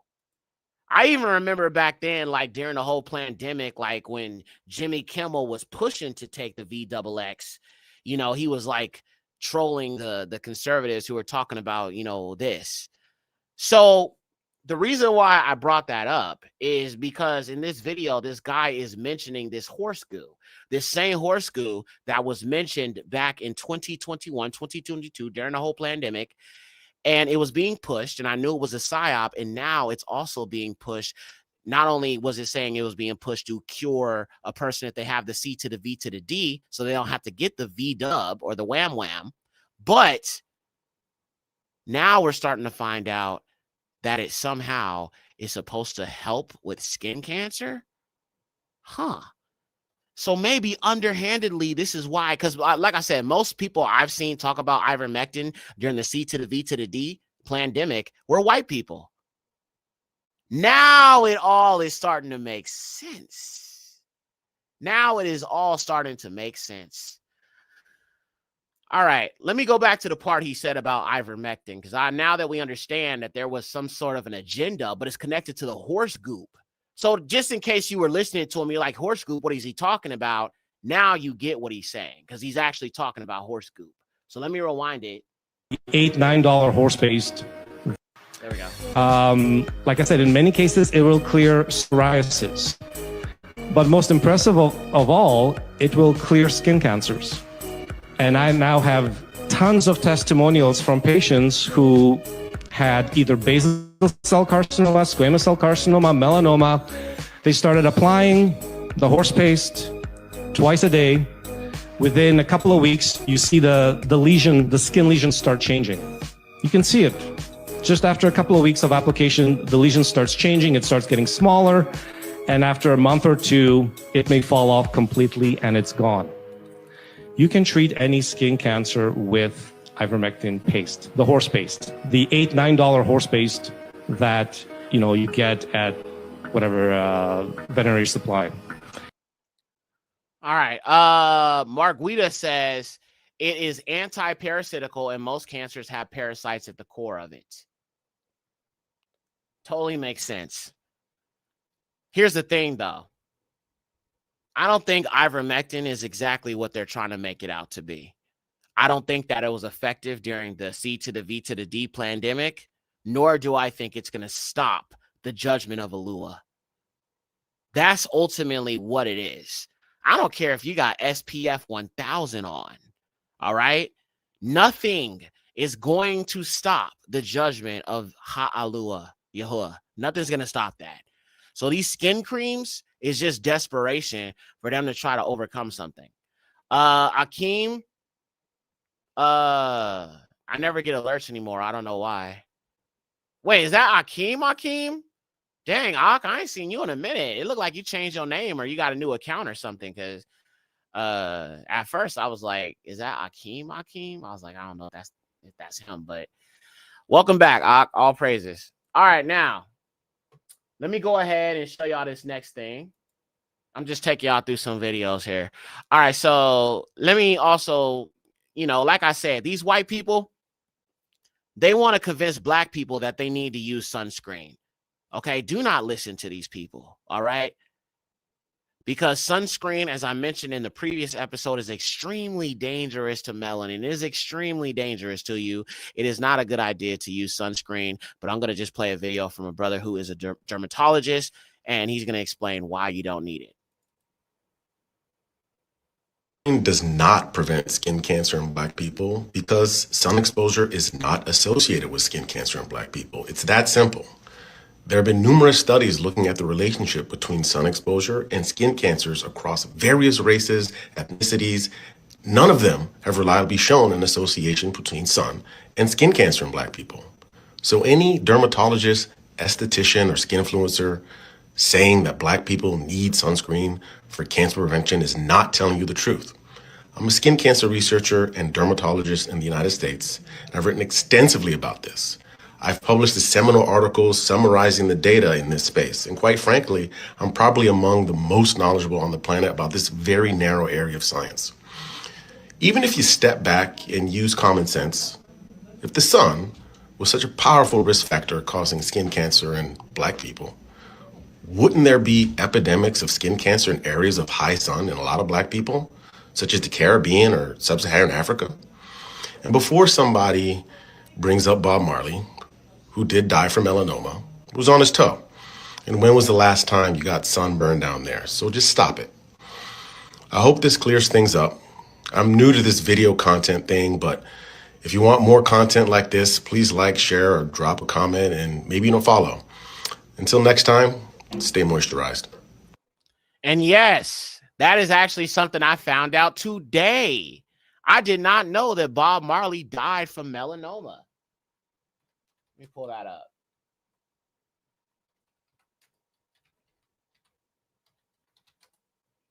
Now, when it comes to black people suffering from melanoma, that is, as we looked at in the previous episode, melanoma only affects black people in the areas where it's white. So like the palm of my hand, I can be susceptible to melanoma. The bottom of my foot can be susceptible to melanoma.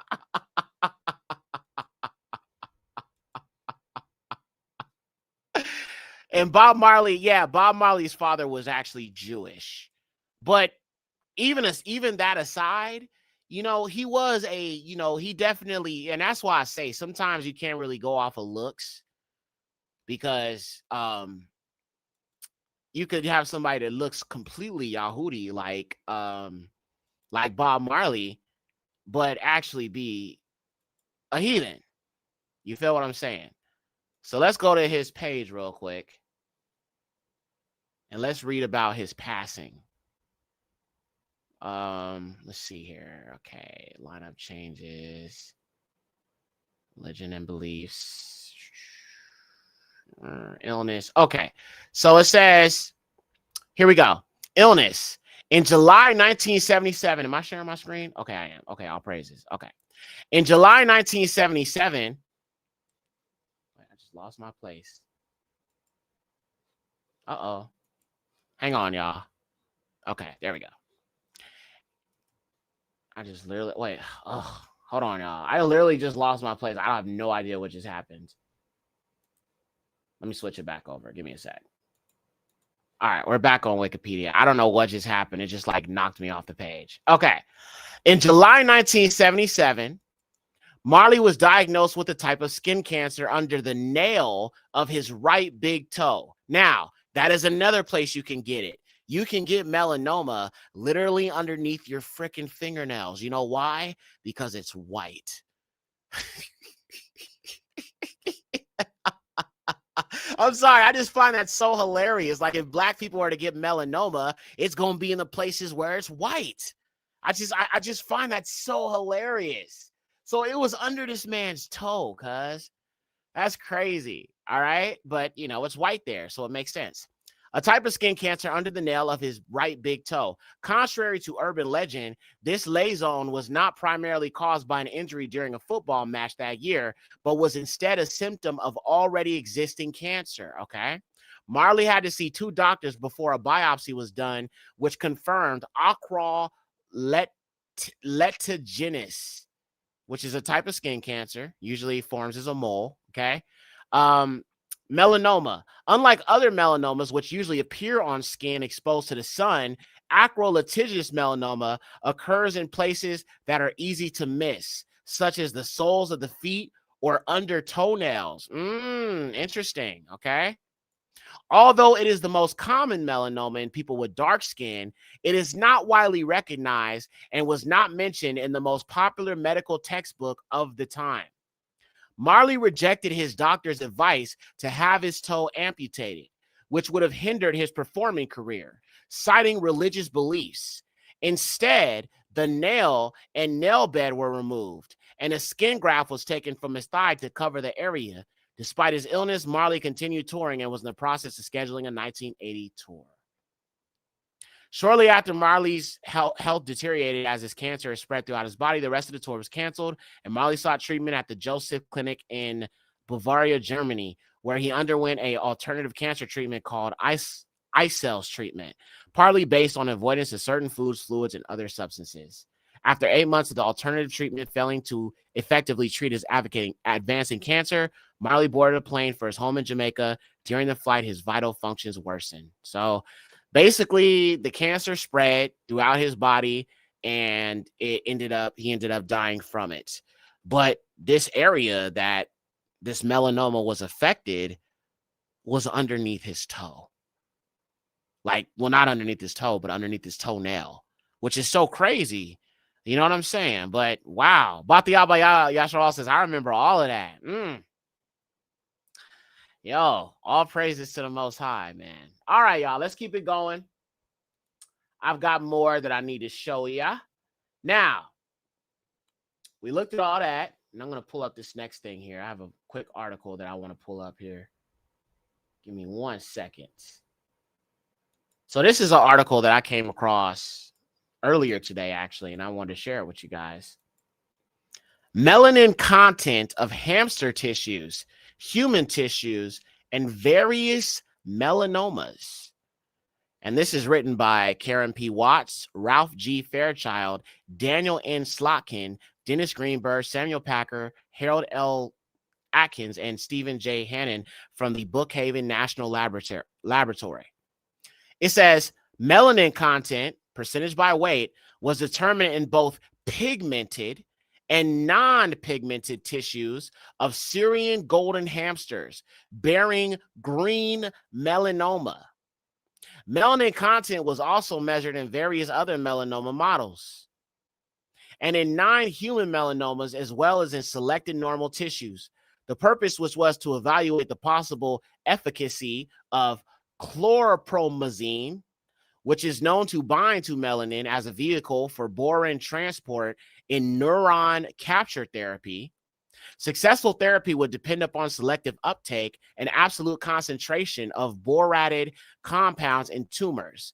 These parameters will depend upon melanin concentration in melanomas and non-pigmented background tissues.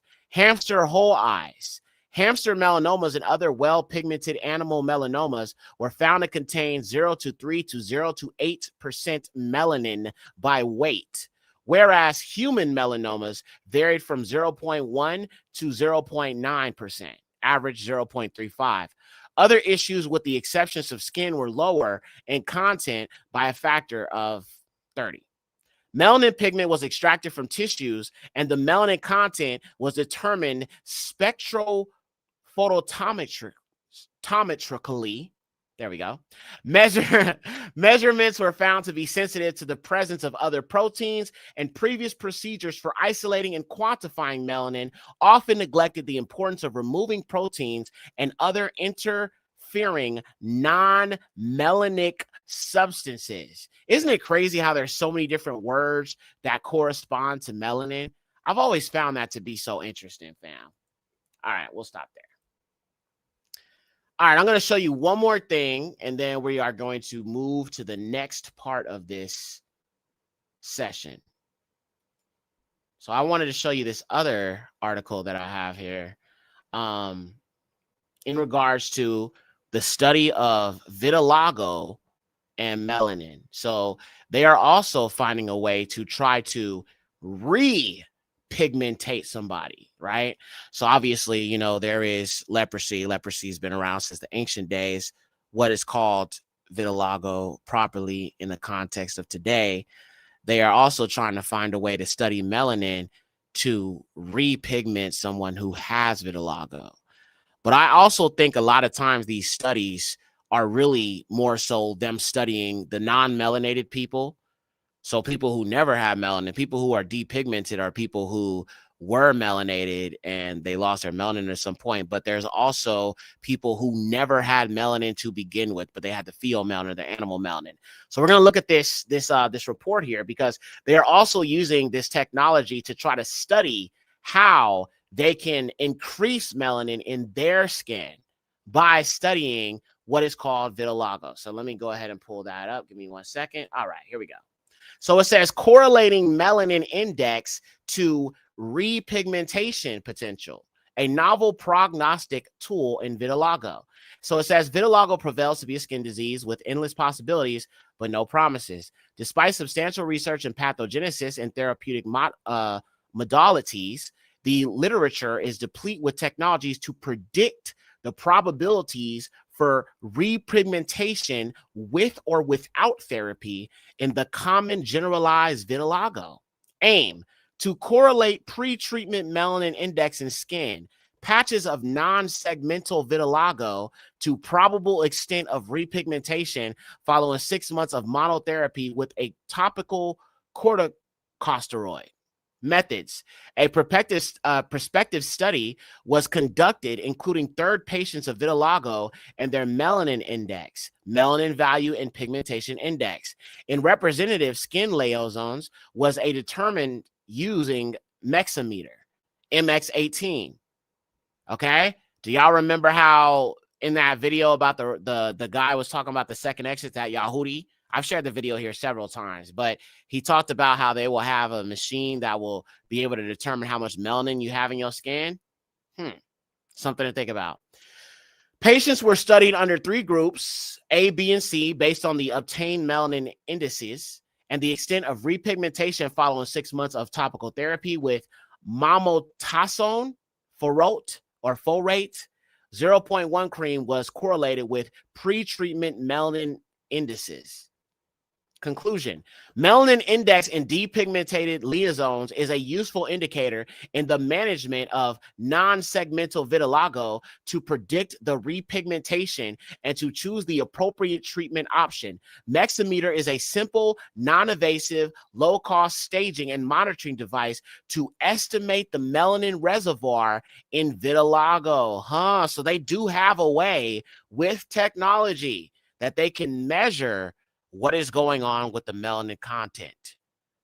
You feel what I'm saying? So it's very, very, very, very, very, very interesting. Now, we are going to move on. I have a few things I want to show you here. I got a few things I want to show in regards to this melanoma before we move on to the next section. Now, we looked at some statistics in regards to the skin cancer that we're seeing all around the world. Well, we're going to look at some more examples of how bad it is for them. So I'm going to just show y'all some statistics here. All right. So this is Australia, which has the highest rate of skin cancer. Look at that.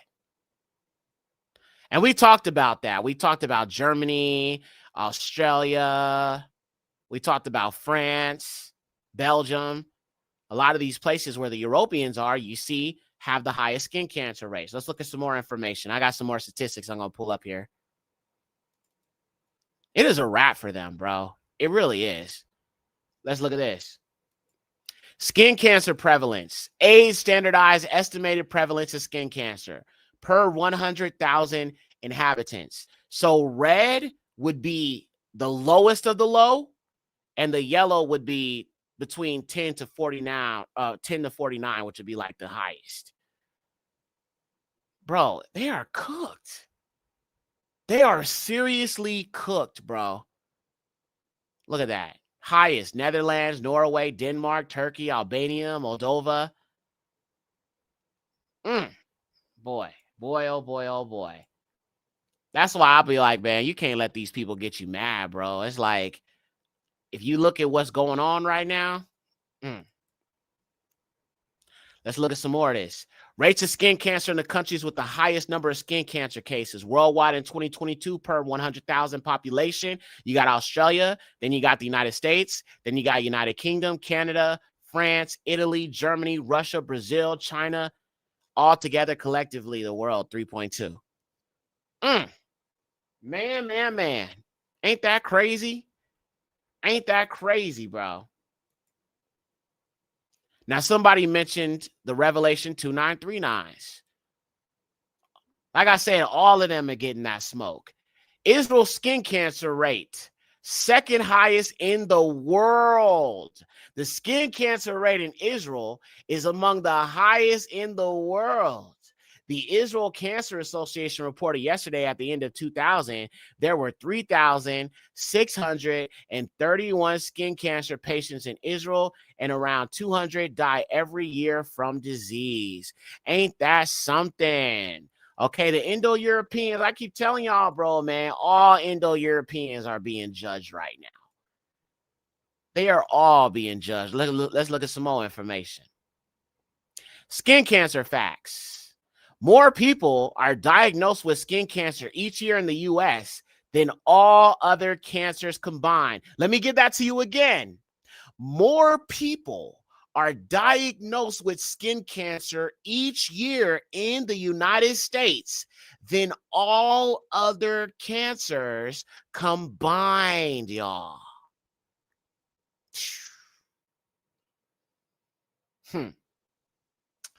Yeah, man. Very, very, very telling. And like I say, if you really look at stats, bro, you know Yahuwah is fighting. Let's look at some more information. Death rates for melanoma by race or ethnicity. This is from 2014 to 2018. Now, y'all look at white and you look at black, because I'm only dealing with black people. I ain't talking about people mixed with the colonizer. I'm talking about black and white. That's what we're dealing with right now, black versus white, right? The children of Lucifer, children of Yahuwah. It's a wrap for them, bro. And I love bringing out these facts, because the facts always disprove every lie that comes out of the devil's mouth or his children. Facts destroy everything they talk about and what they mention. They need, and like I said, listen, family, let me tell you something, melanated people. All right, all melanated people, not just my people, all melanated people. It's about to get hotter out here. When you read Revelations and it says that they retreat into the clefts of the rock, it'll get so hot out here. All right. When you read Obadiah and it talks about Esau, he who dwells in the clefts of the rock, that end times prophecy about the judgment of Esau would be likened to a time where it would be so hot.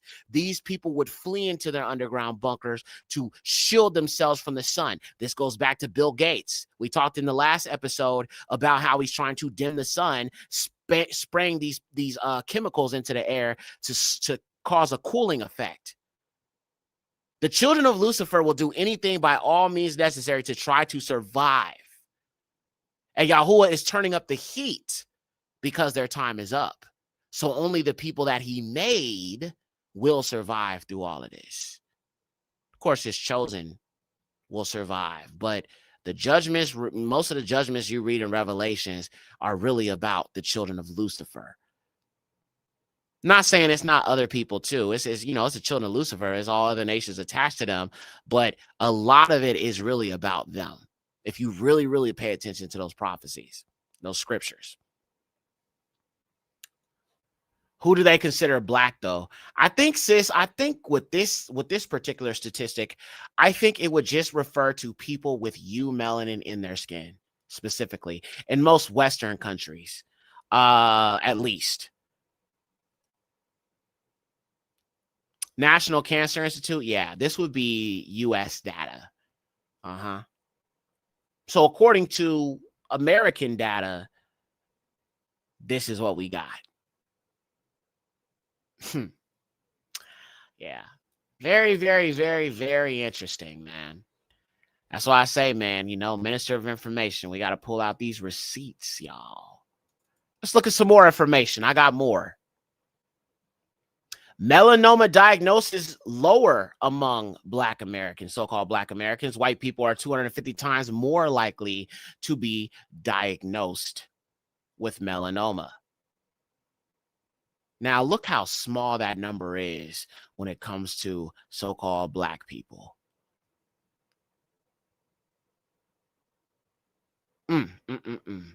Boy, oh boy, oh boy.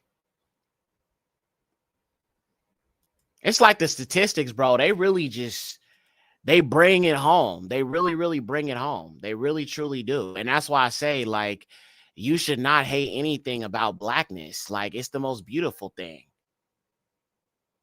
Let's look at some more information. Average annual number of deaths from invasive melanoma in the United States between 2012 and 2016 by race or ethnicity.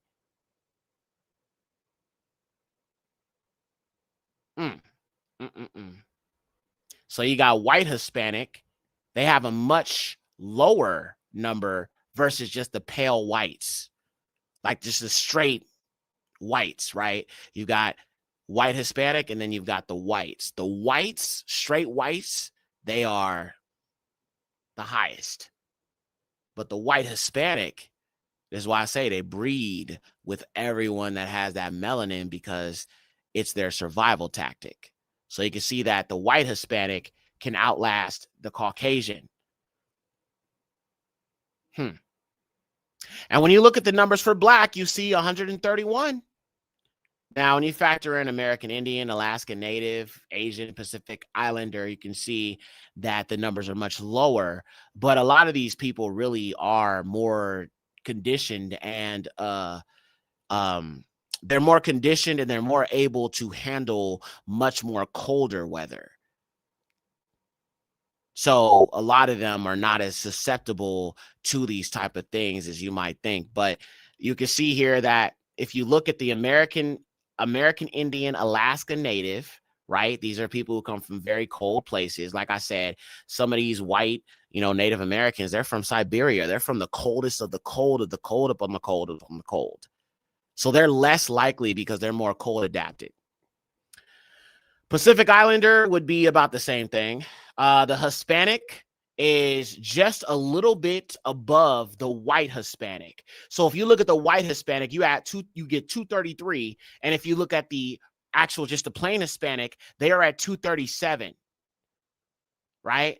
So you can see here that it really makes a difference when Caucasians mix with other nations just to survive, because everyone with some sort of type of melanin in their skin have a greater survival rate than Caucasians do. And that's just what it is. Crazy work. All right, let me pull up the next one. I'm going to show y'all a few more and we'll keep it going. Please hit the like button. This is another chart for you. Skin cancer. Malignant melanoma of skin. From 2014 to 2024, it has just been steadily increasing, family. Steadily increasing, nonstop. Crazy work. All right, I'm going to show y'all a few more. I think that might be most of them. Oh, wait, I wanted to show you this too. Let's look at a map. Global skin cancer rates. Let's look at all of that. All right, so check this out. Global skin cancer rates in people under 50. Yellow would be the least. The darker you go, the worse it is.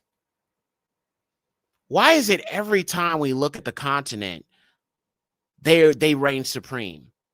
every time you look at the continent, I don't care if it's low birth rates, the continent got the highest birth rates. You're talking about the most indigenous people, the continent got the most indigenous people. You're talking about the most resources, the continent got the most resources. You talk about skin cancer rates, the continent got the less skin cancer rates. I keep telling y'all, man, Yahuwah is preserving the continent. He is. And I know some people don't want to see that, but I mean, if you believe America is a true land, they really going through it over there. Give it about 3 or 4 years, 5, 6 years, possibly. It's going to be as blue as Australia is over there. Facts. Yeah, you'll mostly find, most of the places where you see the skin cancer rates in Africa is the places where the heathens are. The children of Lucifer. So like South Africa, mostly. I mean, from what I've looked at, you got some in North Africa because you got like those some of those like Gentile or those white people that live up in North Africa, like those Berbers and stuff like that. So you have it in North Africa and then you have it in South Africa. Everything from the Sahara before you get to South Africa have the lowest skin cancer rates. It's when you get to South Africa where you see those numbers shoot up. But I think South Africa is the highest in numbers to skin cancer. So I don't even think North Africa can top that in regards to skin cancer rates. All right, let me show y'all this next piece of information. All right, check this out. Malignant melanoma and exposure to fluorescent lighting at work. Department of Medical Statistics and Epidemiology, London School of Hygiene and Tropical Medicine, London and University of Sydney and Melanoma Clinic, Sydney Hospital. In a study of 274 women with malignant melanoma aged 18 to 54 years and 549 matched controls in New South Wales, Australia, reported exposure to fluorescent light at work was associated with a doubling of melanoma risk. The risk grew with increasing duration of exposure to fluorescent light. The findings could not be explained in the difference in histories of sunlight exposure, in skin or hair color, or in any other factor. There was relative excess of liaisons on the trunk in the group exposed to fluorescent light at work. Men with melanoma and 35 similarly aged controls were studied, and significant increase in risk was also found. The RB in those exposed 10 years compared with those exposed for 10 years was 4.4. Such an association has not been reported before, but it was plausible and could explain many of the paradoxical features of the epidemiology of melanoma. Until more data accumulate, it must, however, be viewed cautiously. Fluorescent lighting. And this is what I mean when I say that they naturally reject light. Naturally, spiritually, you know what I'm saying? Physically, melanistically, they just reject light altogether. You feel me? We absorb light. We are the light. All right. Okay, that's it. So that's that. And then actually I got one more skin cancer map I want to show you guys. This is another world map I'm going to pull up here. Give me 1 second. All right, so I think it's going to be this one.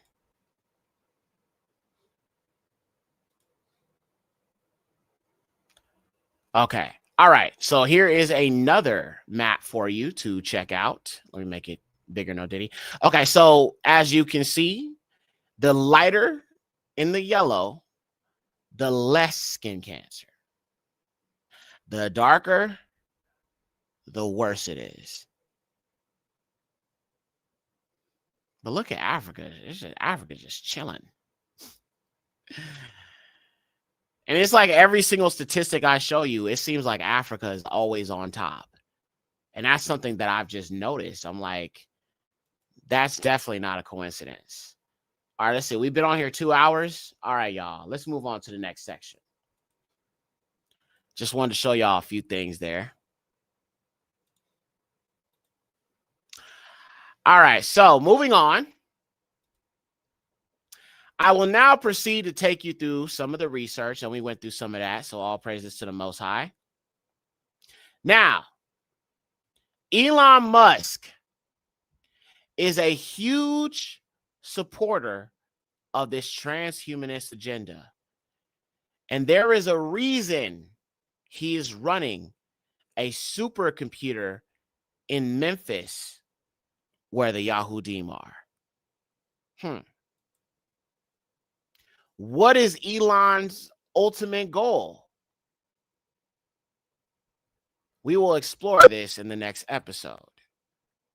But since we're here, I'm going to just show you guys some footage. In Memphis, where our people are, Elon Musk has set up a supercomputer system. And some of our people got some complaints about what he's doing. So I'm going to go ahead and show you guys a few videos of some of our people on the ground talking about this and what's going on out there. A supercomputer in Memphis has 35 gas turbines that are being ran without a permit. In a city that has failing air quality. In a city that has 4 times the cancer rate in South Memphis and Southwest Memphis. In a city that has the highest pediatric asthma-related hospitalizations and ER visits in the state of fucking Tennessee. He's breaking federal law. He is violating the fucking Clean Air Act. I need us to continue to be in a motherfucking uproar. I am pushing out this. Okay. She's cussed a little bit too much for me, y'all. So, yeah. To have outrage. Next Friday, April 25th, please come to Fairleigh High School and tell them to get this shit the fuck up out of. Okay, all right, I gotta take her down. She's cussing a little bit too much. All right, so basically, people are speaking out and protesting against what he's doing because it is polluting the air. People are getting sick because it's a supercomputer. It requires these generators and, you know, it's a lot of energy to run it. But this is like a supercomputer that this man is building, y'all. Why? We're going to look a little more into that in the next episode. Let me show you another video here. Memphis versus Musk. Have you ever wondered if it was worth it to go to school because you don't know if the Department of Education would exist when you graduate? Because I have. Adults in the room, have you ever wondered if you don't know if your childhood career would exist when you are ready to graduate from law school because the Department of Justice or the EPA may not exist? Because I have. Adults, have you ever wondered if you would have to move out of the city that you were born and raised in because the water you drink may be stolen and the air you breathe may be contaminated, all for monetary gain? Because I have.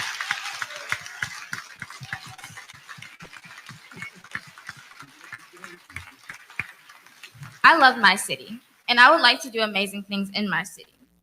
But this is not possible if we allow oligarchs to invade and use our precious resources. This being said, I would like to ask our elected officials and adults in the room to use the power and privilege that you have to deny XAI entry into our city and protect our environment.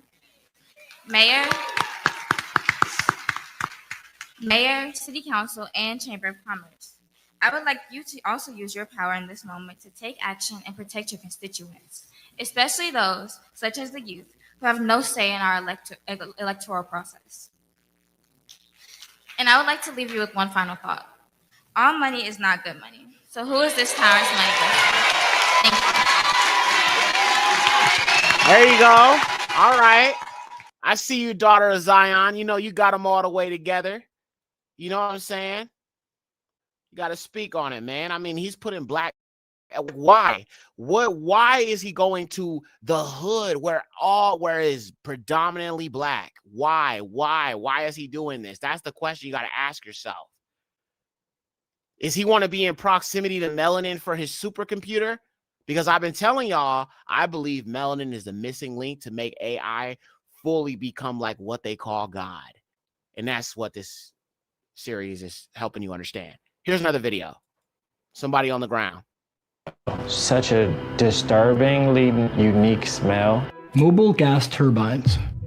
I have never seen portable turbines used like this. I've talked to the XAI leadership team. There are 35, but there are only 15 that are owned. The other ones are stored on the site. What we saw is 33 of the 35 were very clearly operating. They've built a power plant out there. Overnight, no air pollution controls, quick and dirty, no permits. This is incredible. Just in a handful of weeks. Any given thing can be sped up. Yeah. Like whatever speed is being done, it can be done faster. Very impressive, very exciting for Memphis. It's treating the people who live there as if they don't count. When I smelled it the first time, I was asleep, and it woke me up because I thought gas was seeping in the house, but couldn't find out. We come outside, and all the neighbors was outside trying to figure out what's going on. I have asthma, bronchitis. My mom have just bronchitis, and now my granny has it.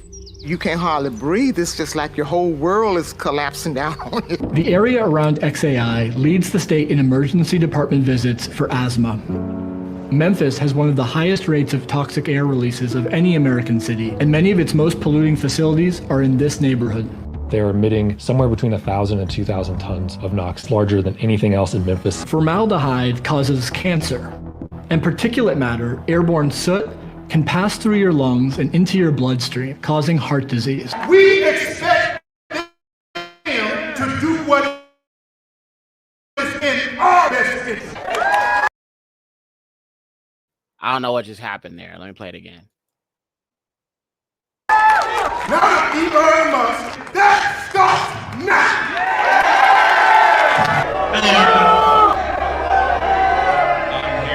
That's the first time that XAI has publicly addressed the community. He immediately left after reading his script.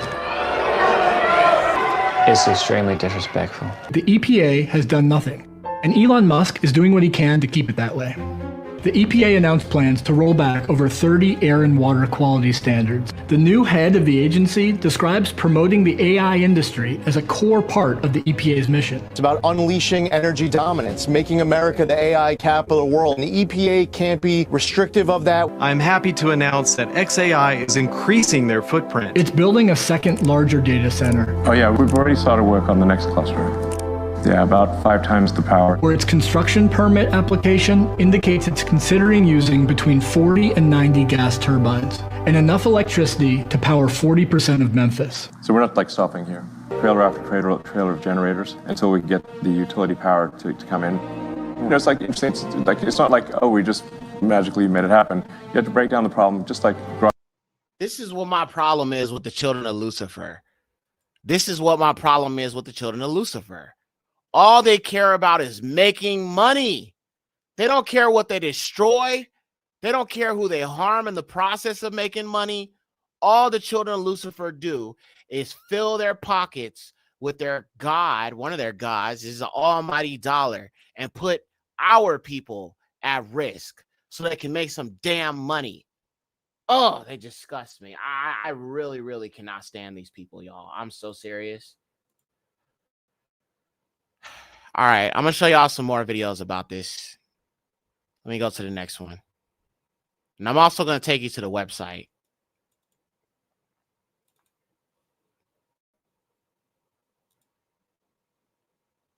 Sometimes the most shocking corporate misconduct is hidden in plain sight, invisible to the naked eye. What is happening here will swallow our world if we don't stop it right here, right now. Looking back, there was an early clue that the world's richest man was up to something here. It's just like, why is Elon Musk coming to Memphis? The people of Memphis soon found out. Now Elon Musk is coming to Memphis to build the world's largest supercomputer. A year later, We here because we mean business. people here want answers. But the health department to protect our lungs, and not once have they went to XAI to see that they had 35 gas turbines operating and polluting our. Okay, that right there is a strong brother, man. This brother got a revolutionary spirit, man. All praises to the Most High. My dad used to wear his afro like that back in the day. You know what I'm saying? Just like it, bro. You know what I'm saying? All praises to the Most High, man. That's a strong brother, man. All praises. We went to Memphis and found an environmental crime scene. Musk's data center burning enough methane to power a small city with no permits and no pollution controls. I have not seen anything like this. We believe they've already violated the Clean Air Act. As Musk helps dismantle the very federal agency that's supposed to protect us against pollution like this. There is no way to miss how this is a coordinated strategy. What does Memphis reveal about the future Elon Musk wants for us all? So the mission of XAI and Grok is to understand the universe. In 2023, Musk founded XAI to produce and sell artificial intelligence. We want to understand the nature of the universe so we can figure out where are the aliens, what's the meaning of life, how does the universe end. Its main product is Grok, an AI chatbot that he's incorporated into Twitter, or X. Musk was entering the race to dominate the AI market, but he was arriving late, years after competitors like OpenAI and Google had begun training their AI systems. So in Musk's mind, he had to move fast. We went to the data center providers and said how long would it take to have 100,000 GPUs operating coherently in a single location, and we got time frames from 18 to 24 months. So we're like, well, 18 to 24 months, that means losing is a certainty. So the only option was to do it ourselves. Been waiting for this moment. I am pleased to announce that XAI's Gigafactory of Compute, the world's largest supercomputer, is to be located in Memphis, Tennessee. Musk dubbed the project Colossus, after a movie about a supercomputer that becomes sentient and assumes total control of the world. And so, my fellow human beings, we all directly and indirectly live. Now we get into it, family. Now we get into it.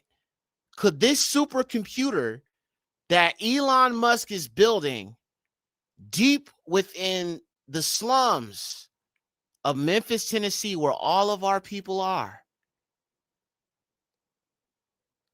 is Elon Musk seeking to take and snatch up our people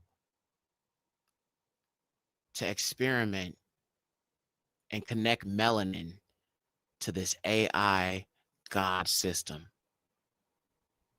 Is he setting up shop near our people, family? Now, I find this to be so interesting. Idia, hey sis, all praises. Good to see you. Shabbat shalom. Good to see you, sis. Love you. So the thing about this is, it's so deep because just recently, Trump was talking about sending the military into Memphis. Give me a one if y'all remember that or heard about that. I'm sure you've heard about it. It's like every day is something, right? It's hard to keep up. But I'm sure you guys have heard that he was going to send the National Guard into Memphis. What if the people who are being rounded up, family? What if, and I want you guys to kind of put your thinking cap on here with me. I know this might sound a little crazy, fam, but when it comes to the children of Lucifer, I don't put anything past them. All right, here we go. So what if, family, that the reason why you're seeing so many black people coming up missing, I've talked about the movie The Purge, specifically from that franchise, the film called The First Purge. Not like the first Purge movie that was made, but the film called The First Purge, which is a prequel. In the premise of the movie, there's an experimentation to get people who are angry to be able to exact their revenge upon the population. They decide to start this experiment in the hood. I believe it was the Bronx. When black people chose not to kill each other and go party and have fun on the purge, they sent in mercenaries, people from other countries and people from other states. Doesn't that kind of remind you of how Trump is rallying all these dang marshals and troops from other states, red states specifically? So those who would might likely have sided with the Confederacy into these cities where our people are. I've always told you guys that all these other things that's going on is a distraction because this is really about you. The Hispanics being rounded up as a distraction because this is really about you. See, they couldn't just target us first. When it comes to the children of Yasharal, the children of Lucifer know that there's an allure they got to get past first when it comes to his chosen. They have to move a certain type of way when it comes to dealing with us. Why? Because Hispanics are not the children of allure. The Negroes are. So they have to sit down with each other, bunch of white men sitting at the table and say, how are we going to get rid of these Negroes? We know who they are, and we know who their father is. Okay, so they have to be very strategic with this when it comes to this. And because they're still trying to figure out what they're going to do about us, they're angry because they know if they do too much, oh, the wrath of the highest is coming. And they know it's already here. They already know he's judging them right now as we speak. So don't get it twisted. Tomorrow, and I'm going to just say this, tomorrow they are having another protest. Trump talks about sending the National Guard to these cities that are having this protest. You know, for Shabbat, family, just keep it at home. You know what I'm saying? Just enjoy your Shabbat with Yahuwah. You know what I'm saying? Do not go out into the cities and streets. We're not doing that. You know what I'm saying? We are not doing that. We minding our own business as we have been doing. Yeah, they're trying to provoke us. Yeah, they're trying to draw us out, but we ain't taking that bait. We laughing at the heathens. Let the wrath of the highest fall upon them when they really do try something. Because right now they playing in our faces for real. Steer clear. No protesting, family. Protesting has done nothing for us. Shalom to you, sister. Protesting has done nothing for us. Hundreds and hundreds and hundreds of years, bro. Ain't nothing changed. What the hell are we still protesting for? All right. Let's get back to this video. I'm not going to play the whole thing. It's kind of long, but I just wanted to kind of familiarize you with what this Colossus thing is. In the shade, but not the shadow of Colossus. When you think about the computational power that it will take to put humans on the surface of Mars, that's going to come from the gigafactory of compute that calls Memphis home. We were told that by the company. And so it required speed and power. It's announced as a done deal. Keyshawn Pearson grew up in South Memphis. A billionaire and his organization is coming to our city, and we're just finding out after the land has been purchased, after the project has been approved by certain officials, right, who did know. This is huge. This puts the word out there that Memphis understands operating at the speed of business. As a community, we're trying to reach out to people and understand what is XAI. He built it without us even knowing that it was being built. We had to watch this over X or Twitter. Brent Mayo, Elon Musk would tweet often about where they were in the progress, how fast things were moving. To train an AI system, a data center requires an enormous amount of electricity. The question was, where would the power come from? Most companies, when they come to the city of Memphis, they plug into our power grid. That's what you think would happen. Why would this be any different? Unfortunately, we learned because it is a billionaire's corporation, it would be a lot different. XAI made a deal with the local electric company for 150 megawatts of power and agreed to build a new substation to help meet that demand. But Musk's ambitious plans suggested he would need much more power than that, and fast. Soon, people started to notice some unusual structures outside the facility. I drove out there, and the first thing I did was hear the turbines. You can smell it as well. Such a disturbingly unique smell. From the road, Keyshawn and others could see a row of machines that are typically only used for remote or emergency operations. Mobile gas turbines. I have never seen portable turbines used like this. Patrick Anderson works on air quality cases for the Southern Environmental Law Center. We know that these kinds of generators require air permits. And so right off the bat, we started filing records requests with the local Shelby County Health Department. Do you have an air permit application from XAI? And they came back and basically said, no, we have nothing to hand over. We also filed records requests with EPA to see what they had. They also did not have details on what is on the ground out there. Nobody from the regulatory side, the health department, the city, EPA, has told the public or us really one iota of what's actually operating out there. To figure that out, I smoked cigarettes, but every 3 weeks or so, my granddad was going to the hospital. He would have to get breathing treatments. I have asthma, bronchitis. My mom have just bronchitis, and now my granny has it. You can't hardly breathe. It's just like your whole world is collapsing down on you. And it's frightening. I mean, this is what they're doing to our people, man. Seeing my people suffer, man, because of these devils wanting to go in and infiltrate where we're at. Go into the rich areas. Why are you in the hood? These people have nothing but wicked intentions and everything that they set their hand to. It's never for the benefit of the Adamic people. I believe, and listen, keep our people in Memphis in prayer, family, please. I had somebody on the in the comment section on one of my videos talk about Elon. I think it was actually on the Melanin video that we talked a little bit about this. And we're going to get deeper into understanding who Elon is. I'm going to show you something, and it's going to be kind of a cliffhanger about Elon, but it's going to blow your mind. The Most High revealed this to me. I saw this, and I was like, whoa, whoa, whoa. Elderly, women and stuff like that, you know what I'm saying? And that woman looked like she probably about around the same age as my mom, man. Our people deal with all types of health conditions, and this devil gonna sit there and go right in the hood where our people are. Oh, it just makes me so mad, bro. They can't leave us alone.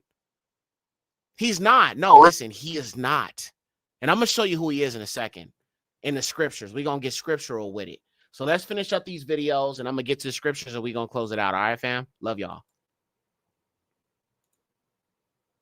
Yekcyr and her husband have also developed COPD. What does it feel like? Feel like you're fixing to die. The area around XAI leads the state in emergency department visits for asthma. Memphis has one of the highest rates of toxic air releases of any American city, and many of its most polluting facilities are in this neighborhood. Elon, what he did with Memphis is objectively somewhat dirty, but he's also doing it in an area where there's like a bigger natural gas plant right next door and like a wastewater treatment and a garbage dump nearby, right? And he's obviously made the world a lot more clean than that one data center. In just 1 year, XAI has blown past existing polluters. They're emitting somewhere between 1,000 and 2,000 tons of NOx. I'm an air pollution guy, so I deal in those numbers all the time, and that's larger than anything else in Memphis. Gas turbines like these release 3 main types of deadly pollution: nitrogen oxides, formaldehyde, and fine particulate matter. Nitrogen oxides combine with other pollutants to form ground-level ozone, which causes and worsens asthma and COPD. Formaldehyde causes cancer, and particulate matter, airborne soot, can pass through your lungs and into your bloodstream, causing heart disease. We showing up today because we... Family, they're trying to kill our black bodies, family. I don't know how else to be more clear than that. They're trying to kill us.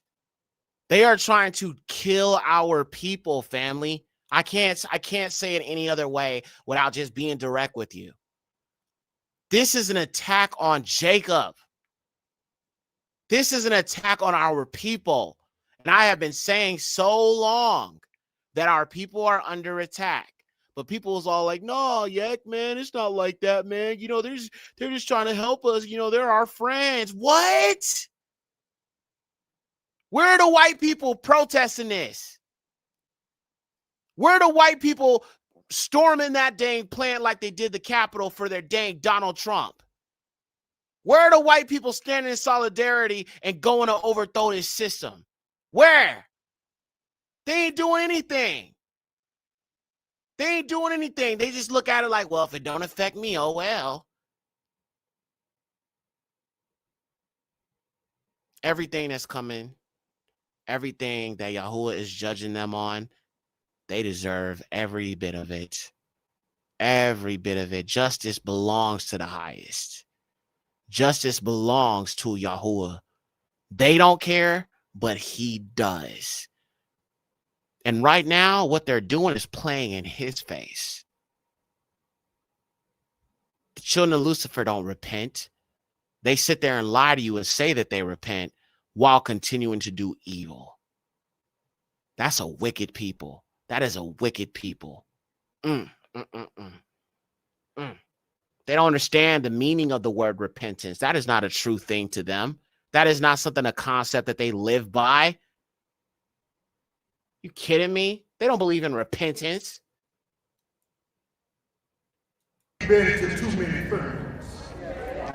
Yahusha said, render to Caesar's what is Caesar's.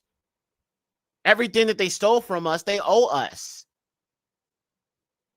Give us what is ours. You don't want us here? Give us our reparations. Trust me, bro. I'll take 150,000. No, I'm just playing. I need way more than that. Just say it. You feel me? Take that money. If y'all print money out of thin air, just give over the reparations, bro. I'll be out of here so quick, bro. You know what I'm saying? Take my woman. We go build a nice little house in the continent. Be out of here. Never come back. You'll never see me again. I promise you'll never see me again. I promise you'll never see me again. I promise you'll never see me again.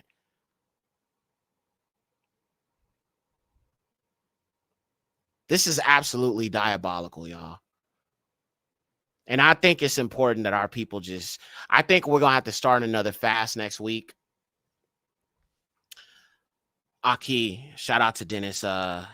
We were talking on the phone yesterday, as I was saying earlier, and he said, he's like, I think you need to call another fast next week. So we're going to be doing another one. I'm going to come back on here before we start, and we'll do another 3 days. All right, y'all, because this is the time for repentance. This is the time for consecration, because the war is getting worse against us. We've been in war since we were brought here. We've been in war since we left. We were exiled in 70 AD. This has all been Jacob's trouble in truth. But because this is almost over, the heathens raging is worse than it's ever been. And so that's why we have to be consecrated to the Most High. We have to be consecrated to the Most High. We need to be trusting in the Most High, praying to the Most High, praying for our people, man, and still preaching the truth and giving our people hope. We need that. All right. So don't stop praying for ours. All right. All right. Let's finish this up, and then I'm going to move on to the next one. We've shown up today to the people. Power to the people. Today, local and state authorities. I love it. I love black people. We've shown up today. Bro, I love my people, man. I love my people. Power to the people. Yes. Because we cried too many tears. Yes. We've shown up here today because we're tired. We're tired. And we have an expectation of the people that we elect and put into place. We expect them to do what is in our best interest. Not of Elon Musk. And what we're saying is that stops now.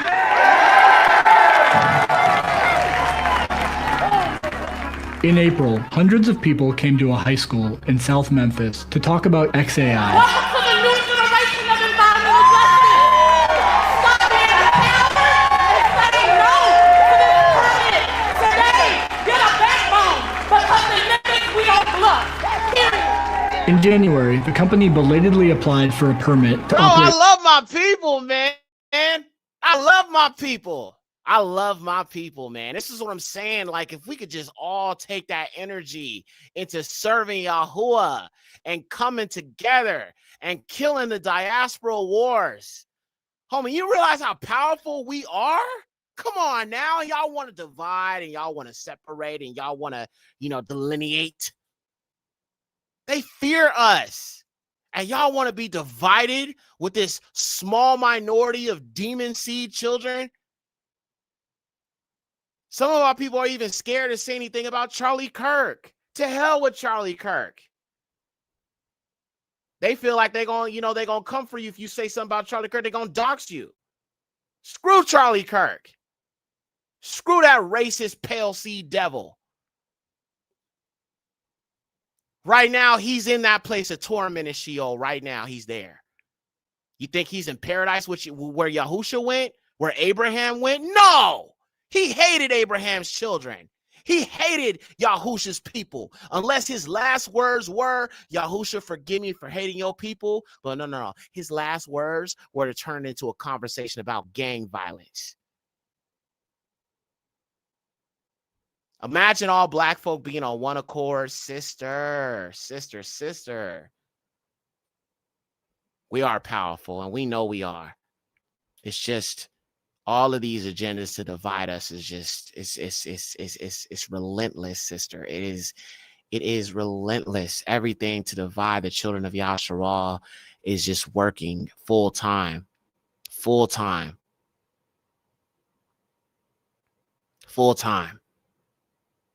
And I listen, I cannot get everybody's attention. I cannot get everybody to try to, align with Yahuwah, but dang it, the people that I can reach, that's good enough for me. You know what I'm saying? I'm preparing the lamb. I'm preparing for the Lamb's Supper. And I'm trying to help prepare our people for the Lamb's Supper. Unfortunately, some of our people, they just not going to hear it. They're not going to get it until the crap starts happening.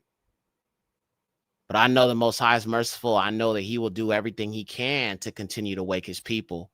We just got to continue to share the truth with each other, love each other, treat each other right. All right? That is the most important thing we can do, family. 15 of its turbines for 5 years.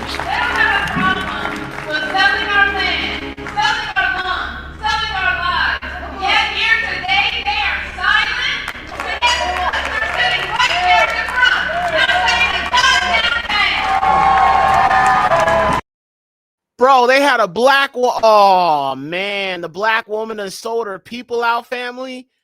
The black woman ain't saying nothing. She got a whole room full of her own people talking about this injustice, and that woman ain't saying anything. She's not standing in solidarity with her own people. And this is what I mean when I talk about sellouts.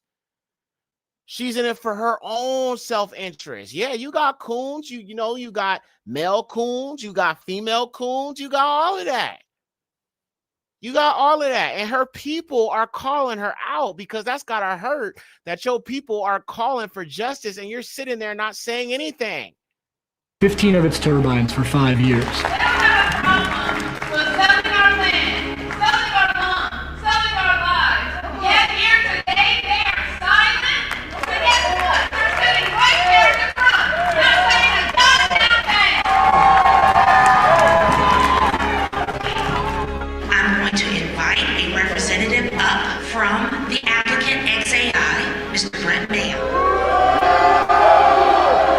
Her own people are booing her.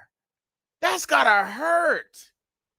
You don't feel no conviction. Your people do not accept you because you've turned your back on them to serve your own self-interests. This woman has sold out her people, y'all.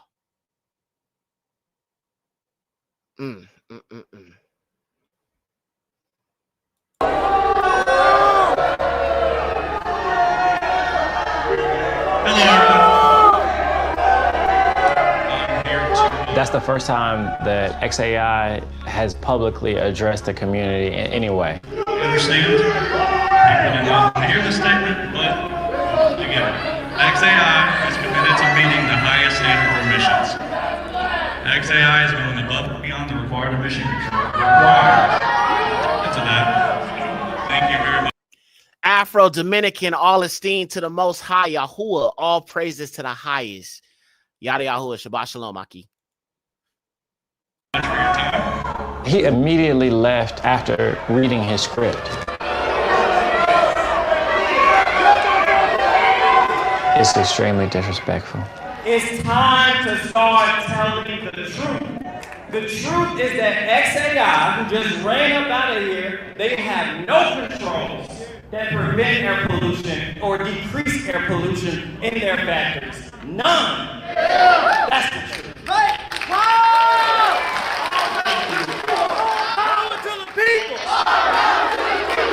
Yeah. To date, local and state authorities have taken. Oh my, family.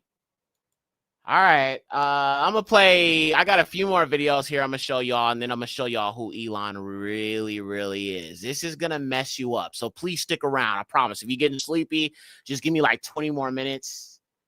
We'll try to close this out about about 3 hours, 3 hours even. All right.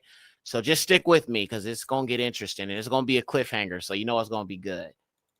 All right. Let me show you this next thing. Training Grok 5, you're scaling up your supercluster in Colossus and Memphis. Colossus 2 now, yeah. But we have a second one. Yeah, could you give us an update on that? And then also, as part of that, where are we in the scaling laws? If you scale a bigger cluster, do you get a more powerful AI model? Is there a point of diminishing returns? Or like how much more compute, if you throw twice as much compute at it, do you get a 10% better model? Do you get a 100% better model? Like, is it log linear? What, I guess, how much more juice is there left in scaling hardware, do you think? I think there's a natural logarithmic function associated with the amount of compute. So then, like, say for argument's sake, like 10x more compute will double the intelligence. Maybe that might be a rough rule of thumb. But that still means that you go from 100 IQ to 200 IQ. It's still pretty big deal. And I think we'll see intelligence continue to scale all the way up to where most of the power of the sun is harnessed for compute, and then ultimately most of the power of the galaxy. Sort of Kardashev 2, Kardashev 3 scale compute.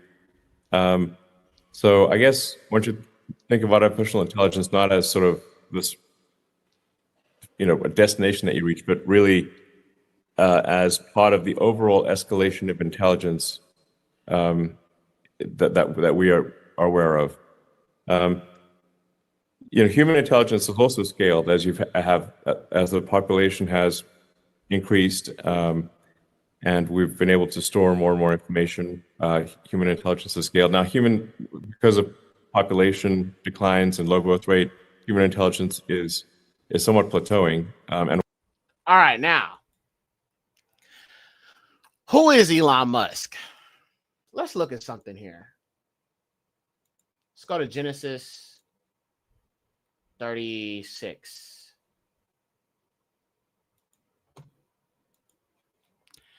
Now pay attention, all right? And we are, of course, in the Septuagint translation. Make this bigger, no diddy. All right. And these are the generations of Esau, and this is Edom. And Esau took to himself wives of the daughters of the Canaanites. Adah, the daughter of Elon the Hittite. Now, let's look at this in the Hebrew. In the Abarith tongue. Okay? All right. So, Laka, Ath, Asha, his wives. All right? Canaan. And then you have Adah, Bath, daughter. Look, Elon. Elun. Now, what is the name? What is the title for Yahuwah, the Most High in Hebrew? Al-Yun, the Most High. Al-Yun.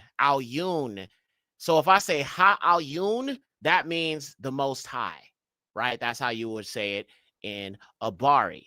Now, let's look at Revelations 13, verses 1 through 2. I'm going somewhere with this. Revelations 13, 1 through 2.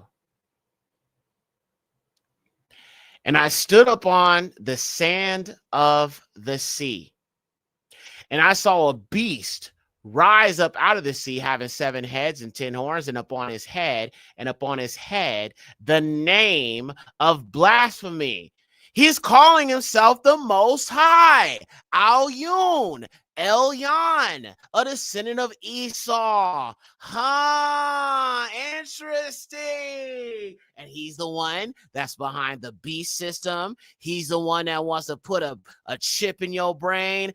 This man, I believe, could definitely be the actual anti-Messiah, the little horn in Daniel chapter 7 that rises from amongst those several kingdoms. Ha-Al-Yun. Al-Yun means the Most High. Elon. Now, let me show you something else here. So let's go back to Genesis 36. And like I said, all of these people are connected to Esau. Like if you think about the Rothschild and the royal family, all of them are connected to these Edomite, fallen seed, Nephilim bloodlines. Now let's look at the word Elon or Ayun in the Hebrew here. Let's go down. All right. And let's look at this real quick. This is Strong's H356. All right. Now, what does it mean? Ayun. Now they have it as Alun, but it'd actually be Ayun. All right. Alun is, obviously you see these vowel points and all that unnecessary stuff. So yeah, but it should be Ayun. Okay. So what does it mean? Mighty, father-in-law of Esau, second son of Zebulun. So Tabarinth, mighty or most high. So he has a blasphemous name because his name means the highest or the most high. So if the beast has a blasphemous name and his name is Elon, and if you look at it in a Bari, it would actually translate to Al-Yun, which is the most high. I think we have our beast. I'm juggling between Elon and Donald Trump,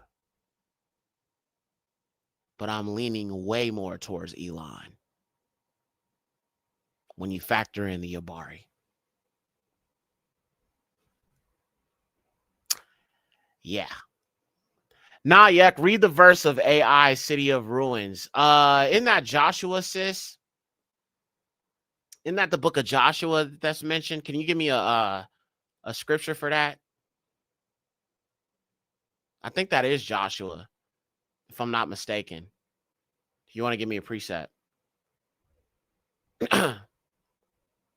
Look up Daemon Computing. All right.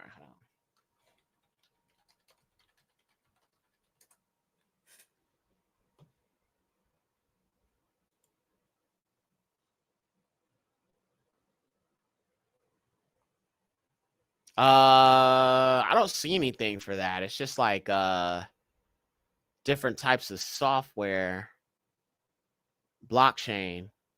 And we're going to eventually get into blockchain and all of that too in the next episode.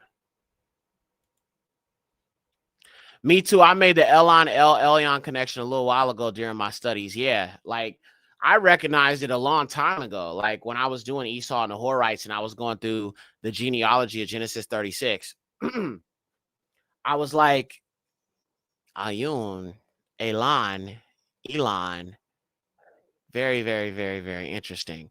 Now, another thing about Elon that's interesting is he was behind this whole dark MAGA thing. Do y'all remember when I talked about the dark MAGA? Let me pull that up. Dark MAGA, another word for that would be the dark enlightenment or the dark magician. Okay, so let me just show you a bit of a graphic here to kind of help illustrate it.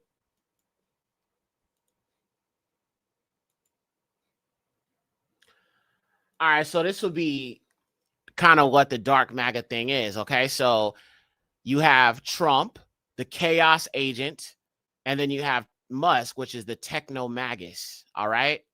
What Elon said, I am dark MAGA, what he really meant is we are black magicians ushering in the dark age of enlightenment. And this is what I have been warning you guys about and talking about since this man got into office, or even before that, because I was telling y'all he's going to win. Like I told y'all, I'm leaning towards him winning because he is the perfect person to help usher the world into this new world order with the Christian nationalism, with the worship of JC, with the Sunday law, with the new Pope, all of this stuff, it all connects. Black magician in occult terms, this is one who manipulates hidden forces, which would be such things as technology, influence, mass consciousness for power and transformation. Not necessarily evil, but certainly transformative. Someone who bends the rules of reality. the proponent of dark enlightenment, a nod to the dark enlightenment, an anti-democratic techno-elitist ideology promoted by thinkers like Curtis Yarvin. It advocates rule by intellectual or technological elites rather than the masses, although not at first glance. Musk supports a world ruled not by democracy, but by superior minds and machines. Interesting. So we are definitely going to get a little bit more into this dark mag in the next episode and talk a lot more about this, because trust me, it'll get very, very, very, very interesting. And before we go, let me show y'all one more thing. Let me show you one more thing, y'all. And I think this is worth showing. I've shown this before, but y'all know I got to show it again. I got to show it again. All right, so let me pull up this thing real quick for you. Give me 1 second. Please hit the like button, fam. I appreciate y'all. So if we go to the Church of Satan website here, right? As you can see, this is officially the Church of Satan website, right? Now, if we happen to go to the hierarchy, because we know Hashatan perverts everything of Yahuwah, and he hijacks it and turns it into his own corrupted version of this. So there is indeed a hierarchy in the Church of Satan, right? But we're going to just scroll down to these different degrees, because these different degrees tell you something. The registered member, no degree. Active member, Satanist, first degree. Witch or warlock, second degree. Priest or priestesses, third degree.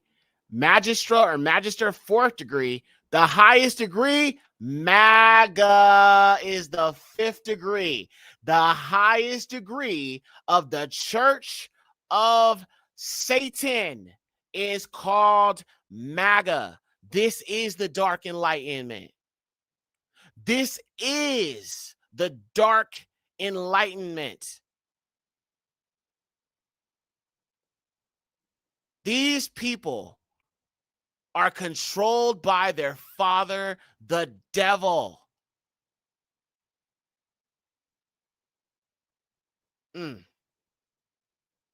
Matter of fact, I'm going to show you one more thing here. I got this on Facebook.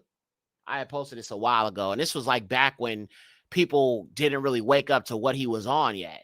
You know what I'm saying? And I was calling it out. Like I said, I've been calling this dude out for a long time, even when I was a Christian, because I just knew something was off about him. I mean, when I knew he wanted to put a chip in you, that was all I needed to see you on the devil's side, bro. That's all I needed to see, bro.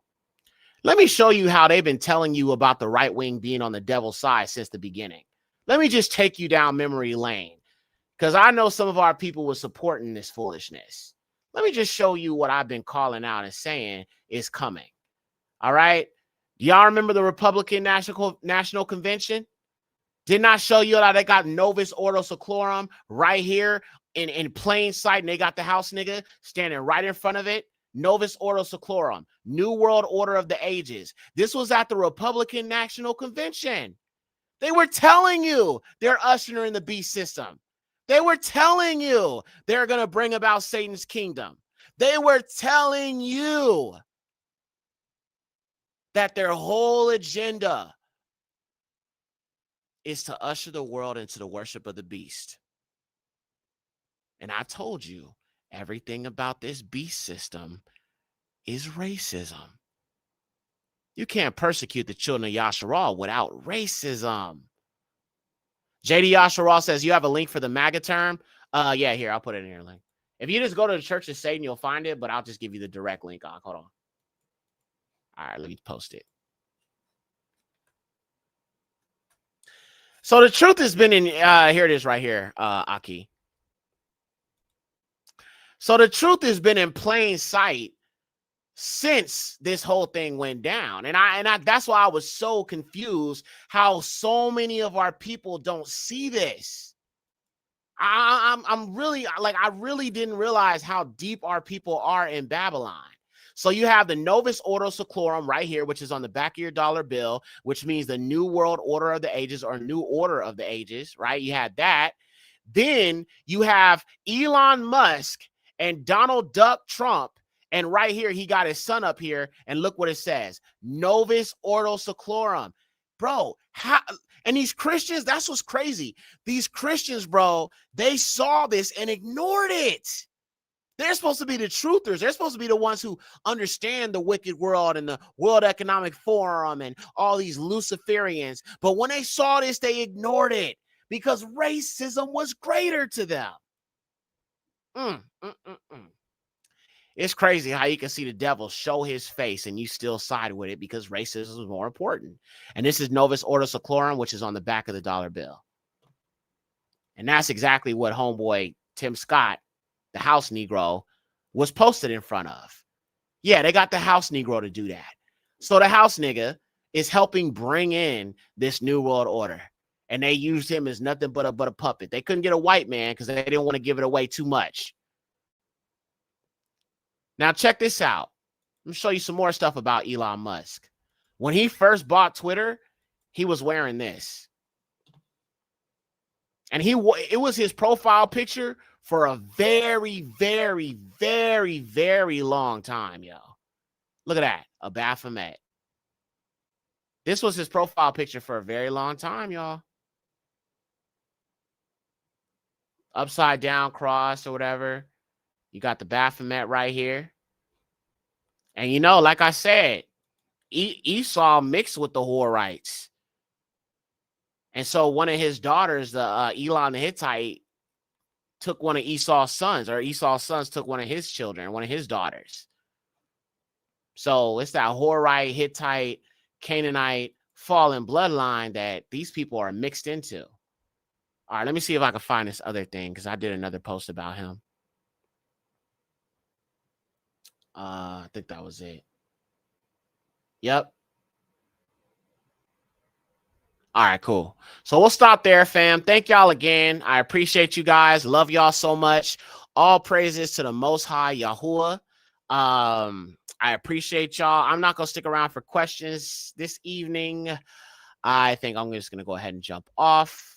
And we are about to hit the 3-hour mark in about a few minutes. So all praises. All right. Well, thank y'all, man. I love y'all. Y'all have a good Shabbat. I hope you guys are able to find, some shalom on the Shabbat. And let me go ahead and close this thing out. So what is Elon's ultimate goal? We will explore this more in the next episode. This will conclude our episode for the day. Thanks for watching. Please hit the like button. And that is going to be it for today. Thank y'all. Y'all have a great Shabbat. I love y'all. And I will see y'all in the next one. All praises to the highest Yahuwah, Yahusha. Shalom. Oh, and one more thing. I forgot to say this. To everybody who's on Patreon, right now, I am in the process of doing 4K quality. So like my documentaries that I've put up on Patreon, I'm going to end up putting up the documentaries in 4K. So they'll be super, super high quality. I'm not going to do that here on YouTube because I've already uploaded them and I don't want to re-upload them. But like The Land That Was Lynched, Esau and the Horites, Fallen Angels in the Pale Rebellion, all of those films, I'm going to have them all in super 4K quality on Patreon. So, and also I am re-uploading Everything Is a Lie on Patreon, and it's going to take me time because there's so many episodes. There's 3 seasons. So far I've uploaded the first 4 episodes of season 1. And you can check out those episodes. And I'm going to upload the next 4, maybe probably tomorrow when I get a chance after Shabbat or something like that. Maybe I'll put them up, or maybe, tomorrow I'll do it. But I still got to upload season 2 and season 3. So I will have it up as soon as I'm able to, y'all. All right. All right, man. Love y'all. Shalom.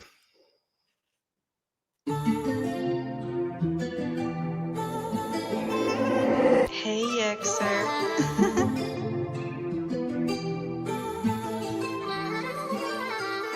One day every nation, they gon' all know his name. Let everything that have breath call on his name.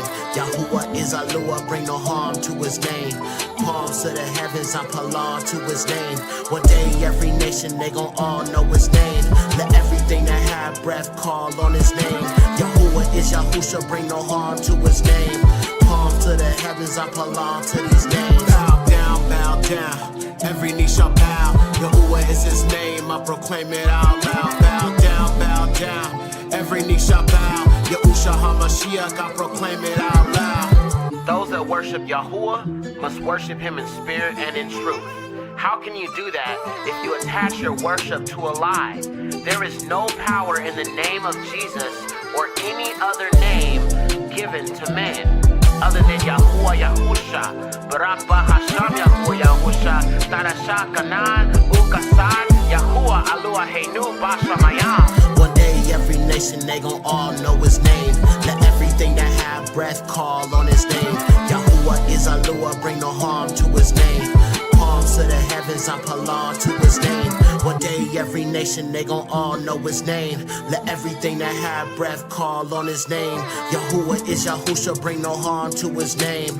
Palms to the heavens, I belong to these names. Bow down, every knee shall bow. Yahuwah is his name, I proclaim it out loud. Bow down, every knee shall bow. Yahusha HaMashiach, I proclaim it out loud. Hey, Yekcyr.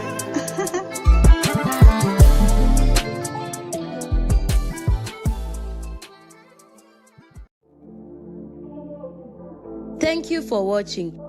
Don't forget you can support this channel by Cash App, $Malkaya Music. Also be sure to check out the Patreon for uncensored documentaries, films, deep dives, and much more content that you won't find here on YouTube. Check out the merch store for the latest strip. And let me not forget to say, if you haven't already, subscribe and hit that like button and tap in with us. All praises to the Most High, Yahuwah, the highest. Shalom.